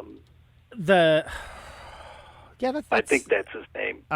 You're talking about, the free jazz pianist. Anyway, it just he since died, but I don't think he took care of his health very much. But Mike Shepard had a crazy career in the music business, that's for sure. Are you talking about Joe Turner? No. No. Free jazz. Free jazz. Cecil, okay. I don't know. I think it's Turner, but I'm no jazz. I don't like jazz. Wait, are you talking about Cecil Taylor? That's it, yeah. Okay. Yeah. Oh my God, I can't believe I got that. Wow, this. There's maybe a 25 set. I don't know if it's CDs. I thought it was video. I don't know how he could have done that many video performances, but anyway, that's the last I heard of Mike Shepard until he died. But, that's too bad.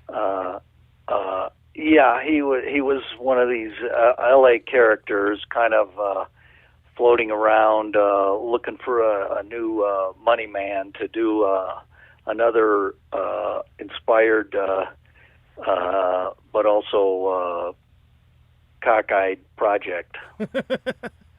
I mean, he did both Throbbing Gristle shows, the one in L.A. and the one in San Francisco. Yeah. And he did the Iridescent label, which was Sonic Youth. Death Valley 69, right? 69, Yeah. 45 and I used to 45 have Grave, I think, and some other stuff. I don't. Yeah, I'm missing several middle chapters of his career, but he was a character. So, Joe, two more things. It would be disingenuous of me. The Minutemen is one of my favorite bands of all time. One of my favorite episodes of the show, actually, is when I had Watt on, and I always loved talking to that guy. Jesus and Tequila. Can you, as someone that I believe I've heard you be on record as being not really a lyrics guy, like you're like that's not really like your thing, right? So can you explain? Not when I come to music, yeah. Okay, cool. So can you explain how your involvement on that very excellent song on Double Nickels on the Dime came to be? Well, yeah, when Black Flag toured most of '82 on Damaged, I was alone at SST, and so D. Boon took the advantage to move into SST, which was fine by me because it gave me another set of hands but he would I played the country AM channel, in the office during the day mostly, and we got to talking about country albums, and I was semi jokingly said, well, let's see if we can do a country D. Boon solo album, and so I started writing songs because I was interested in country music. When I like a song, then I start paying attention to the lyrics to see if they're any good, because you can understand them pretty easily. And but mostly I listen for sound and mood and stuff playing. But I wrote 3 songs for D. Boon, and then Mike decided that Double Nickels should be a double album. I don't know if they had a title for it before it was a double album. They probably did, because I think they'd started recording for their next album as a single idea. But they made it a double album, and so they put out a call for lyrics, and Dee said, "Well, I got some Carducci lyrics," and so the one song went into the double album. And I had really only heard a practice cassette D. Boon made, which was just him strumming his way through. It bore no relation to the song that it became. Sure. So when I heard him play it live for the first time, I was kind of surprised. I always pictured it as having a slide guitar solo, bluesy. But he did something almost like classical, Julian Bream or something. Yeah, no, it's an interesting counterpoint. Yeah. But yeah, I was just talking to Bill Stevenson about that song too, because he knew I wrote the lyrics, and he thought Dee rushed through the rhyming scheme of Jesus and tequila. Yeah.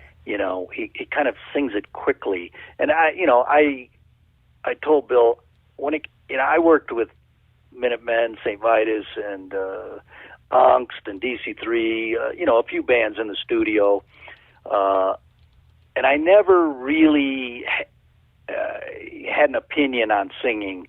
It just seemed too personal, and especially in the punk era, it didn't matter if you hit every note. It didn't matter if you, really felt it that time, or if you were doing a cold run through. I just left it to the singer whether he was happy with his vocals. Whereas I would, be listening to the drums and make sure we got the best drum take we could. And because you couldn't always get, a perfectly played rhythm track done. You could fix the bass or a guitar flub, but the drums pretty much need to be nailed. Yeah. And but yeah, it is.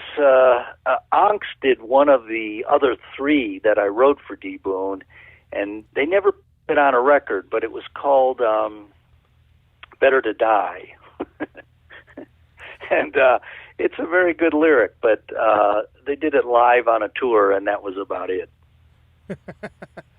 Well, D. Boon never did. Yeah. Well, the Minutemen started touring. They got busy. They couldn't. There was no time for a D. Boon solo album at that point. Yeah, we know how that turned out, and that's one one of the great It tragedies. was a shame. He was, really a nice, easygoing, friendly guy, and he was around a lot. He was working with Henry on the Ginn's house for a while. Yeah. I mean, he was up in Hermosa quite a bit, and typically I would go to the Minutemen gigs with D. Boon picking me up, and then I would go back with Mike Watt, because Watt would go home after the gig, and D. Boon would go out partying with whoever had the marijuana. and Mike was, Mike was Mike, and I guess he didn't want to be hung over the next morning or something. I'm not quite sure if he was still working in those years, but but they'd be going up to Hollywood or somewhere to play the gig, and then I would need to get up there from Hermosa Beach, and I'd need a ride back because I didn't do any driving, almost no driving while I was in L.A. at SST. That's astounding. Wow. That's like really impressive in its way. I counted on Mugger or the Minutemen or the Black Flag van, or I would jump in the Descendants van because they were really busy. So I saw them a lot in 1982 also, and that's peak Descendants, if you ask me. What the Milo album came out, they were playing every weekend at some small bar, and there wasn't a big crowd of stage divers or anything like that. You were just watching the original lineup go through, the greatest record they ever did. Yeah. It's still beloved to this day. It was almost like a personal performance. You and maybe 20 other people. That's amazing. In 82, that's what it was like. So, last thing I want to ask you, and Joe, I want to thank you for being so generous with your time here. This has been great. This is a delight. Everything I wanted to be. Sure. Yeah, it's fun. Yeah. Western stories. These are ostensibly, Western screenplays. Is there anybody that you would say you would love to get this in the hands of? Like, I'm thinking of, the last really great Western I think I saw was that Australian one, The Proposition. John Hillcoat did. I like that one quite a bit.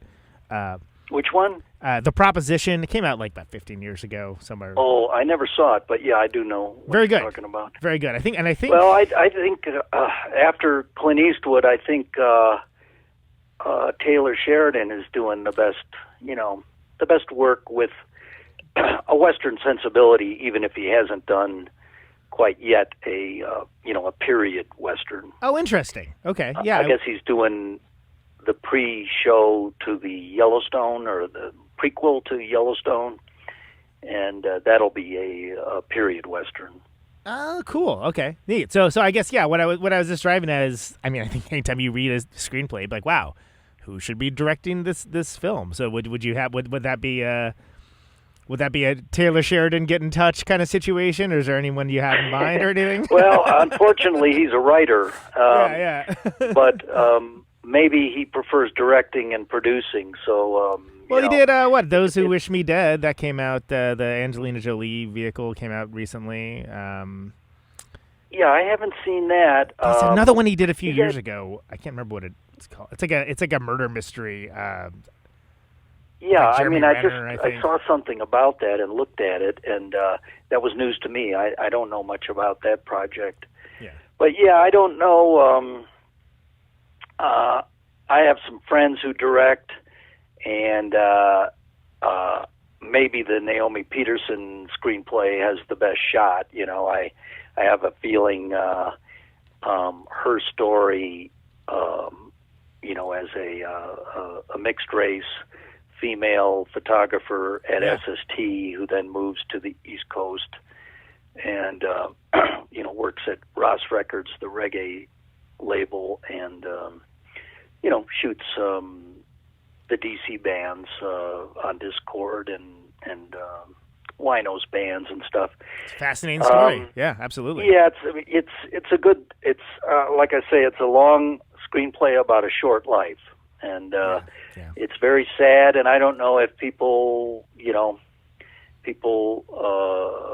in Hollywood, producers, I don't know. I don't know where they are on the subject of the kind of bleak endings that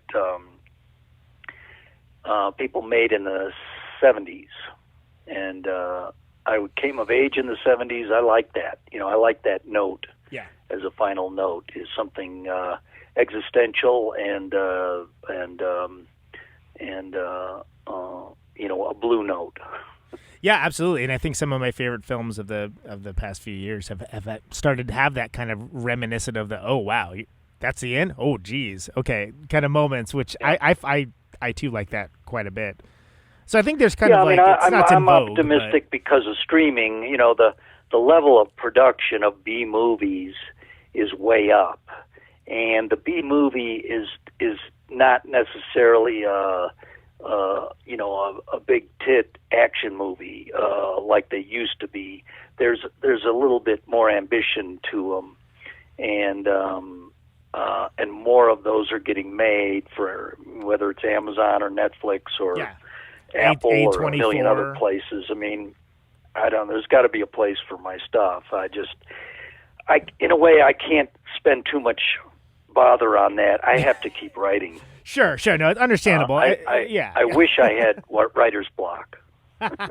Well, I have the opposite problem. Right. Well, and I think that there's, again, there's the whole A24 world, like, the fact that a movie like Uncut Gems, granted it starred Adam Sandler, but that's that is not a movie. I don't know that one. Is it, what kind of movie is it?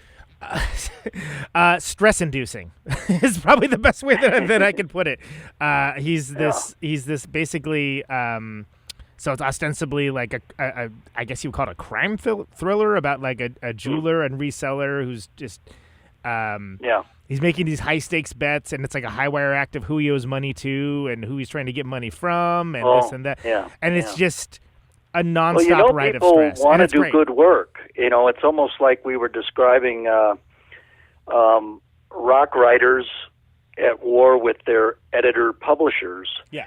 The people in Hollywood want to do good work, but they're second guessed at every step. That's and true. In the end, some money person is deciding to play it safe on some level. Well, I'll tell you what. I mean, Joe, some people that are in quote unquote the industry listen to this show, and other people know people that are in the industry that listen to this show. So I'm not promising anything, but hey, fires have been started with less. Let's put it that way. Well, my fantasy is people read my scripts and they get depressed because they're too good to be made. And they know it. Fantastic. But Joe. anyway, I keep writing them. I really love the form because you don't have to describe everything. The camera tells people what a farm looks like. You don't need to describe all that anymore. Yeah, and that's the key to the form, right? That's the key to the format. Yeah. I mean, it's a further step of modern literature. Modernism as a style is the screenplay. If you ask me, I mean, I've thought, well, should I be writing novels and sell the rights into Hollywood? Why? Why would I do that?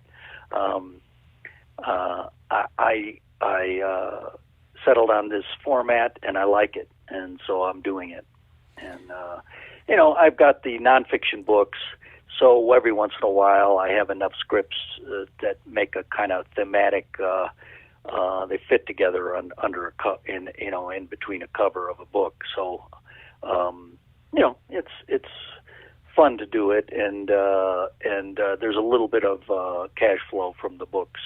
It's like a miniature SST in a way that I don't have to second guess anything really, and frankly, even if you say went to Routledge or Hachette with the Stone Mail, write a book about action movie acting, put it in as good a pitch as you could.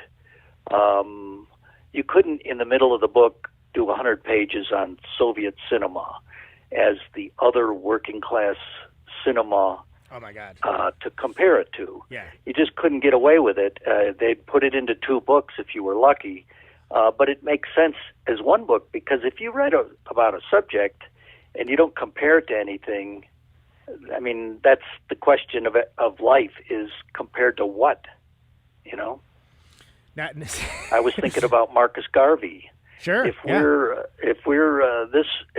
racist as we appear to be from the news media, Marcus Garvey would have gotten all the black people to move back to Africa, a century ago or more. He had virtually no takers. and life was so bad back then for a black man or a black woman. It just compared to what? Yeah. That's always the question. Joe, this has been so great. And again, folks should go to Night Heron Books, Readout Press, and purchase the Western stories. Or, you can get Rockin' the Pop Narcotic. You can get any of the other ones as well. They're all good. Read Enter Naomi before the movie is made. Right, exactly. get in before before it's in the pop culture. But yeah, thanks. I'll definitely be looking deeper into your catalog. I want to hear your Mike Watt interview for sure. Last thing, and it's something I ask everybody. It's an open-ended question. You can choose to interpret it however you like. But why do you do what you do? Well, I was talking to Bill Stevenson 2 days ago, and I just explained to him what didn't need explaining, which is there's no plan B. I happen to have felt like this is, the best use of my skills, talents, gifts, whatever you call it. I enjoyed being in the record business to watch other artists bring their art to fruition, and I figured I could learn how to write in 10 years while doing that in the music business, and it would benefit me. And I don't know if it benefited me that much, but it really was fun. So a good way to spend your 20s. But there's no plan B. I mean, I'm a writer. Love it. Joe Carducci, thank you so much, man. It's been a pleasure talking to you. Yeah, thanks, Conan. Great talking to you. All right, take care, brother. Bye-bye. There he goes. There he goes. Joe Carducci. What a cool guy. Let's listen to some Jesus and Tequila.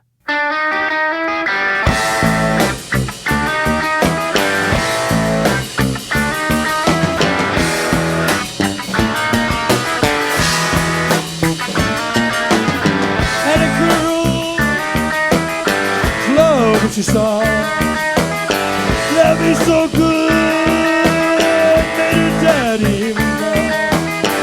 My woman cried, she's dead to me now. A woman kicked me out, and I can't deny it. My life, tears and tequila, satisfied. I can't deny it.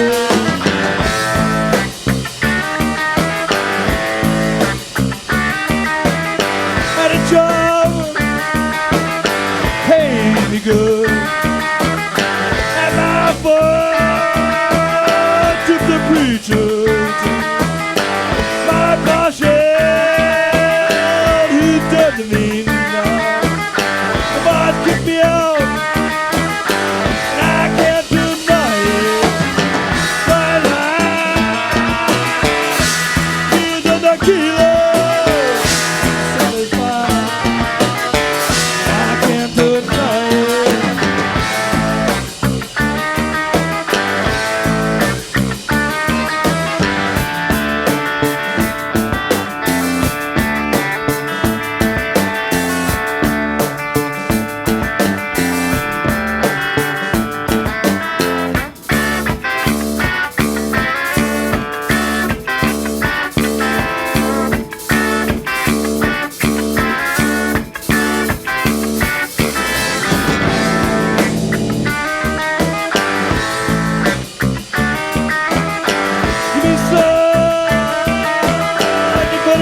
Me now.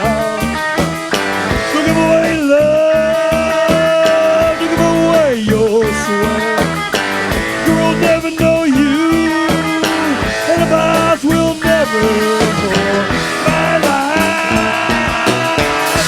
Tears of tequila, satisfied, and I can't deny it. Remember,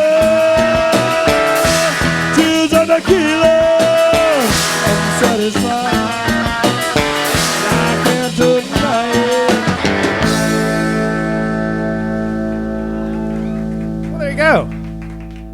Jesus and Tequila. That's a hell of a song. That is, as mentioned, Mr. Joe Carducci writing the lyrics on that excellent Minutemen tune. Is this thing on? Once again, go get his stuff. Nightheronbooks.com. Readout Press. Can you hear me now? Western Stories, Stone Mail, Rock and Pop Narcotic, Inner Naomi, so on and so on. Interesting fellow, obviously. I feel like we could have done that for another 3 hours, but we gotta save something for next time, huh? Hope you guys enjoyed that. I thought that was a darn good time from my perspective. The name of this show is Conan Neutron's Protonic Reversal. Thank you very much for listening to it. This has been episode 271. Quarantine's edition, Sunday. If you like the show, ProtonicReversal.com for the archives. Always free, no ads, no sponsors, no kidding. But if you want to get episodes sooner, $1 a month. Patreon.com/Protonic Reversal will achieve that goal. Help support the show. Signing off. And that's always appreciated. Mr. and Mrs. America, all the ships at sea. Show's on all the various social medias. Instagram, Facebook, all that. Twitter is just me, but whatever. Who cares about that? I've got YouTube. 50,000 watts of power. If which is woefully behind at this point, but yeah, you can subscribe to it on YouTube when there's Ionize the air. when there is video. It's there, so like and subscribe on that, share it around. Thanks for everybody that does that already. That's awesome of you. Thank you for doing that. Helps people find the show, as absurd as it is. So anyway, good stuff coming up. Stay safe out there. Out on Route 128, you're dark and lonely. Take it easy. I got my radio on. Can you hear me now? Can you hear me now?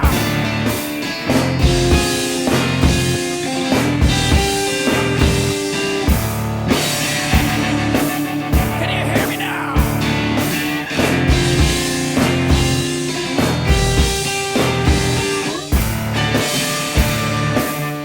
you hear me now? See the radio.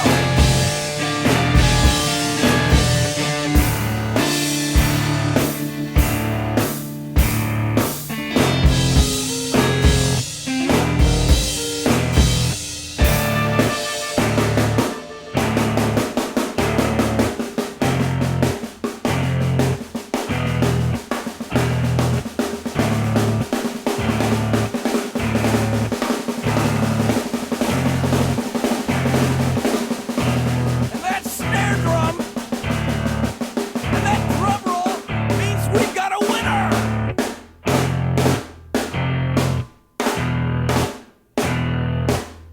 If you're the fifth caller, or any caller at all,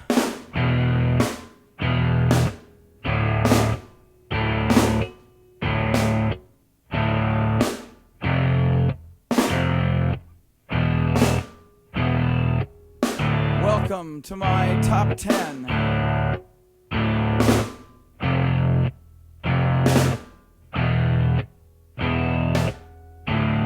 I'd like to thank our sponsor. But we haven't got a sponsor. Not if you were the last man on earth. She was prepared to prove it. This one goes out to a special girl.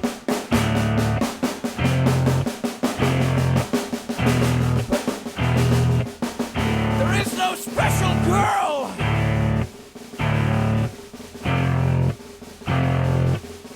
It's the end of radio. The last announcer plays the last record. The last what? Leaves the transmitter.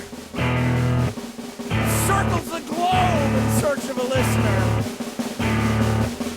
Can you hear me now? Can you hear me now?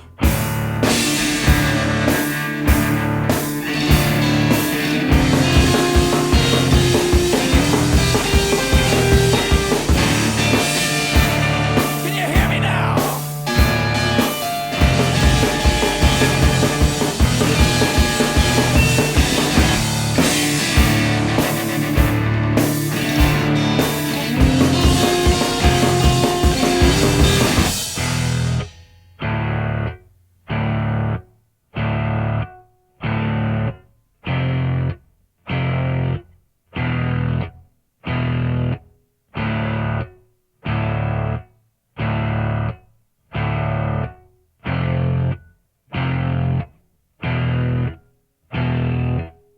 Is it really broadcasting if there's no one there to receive?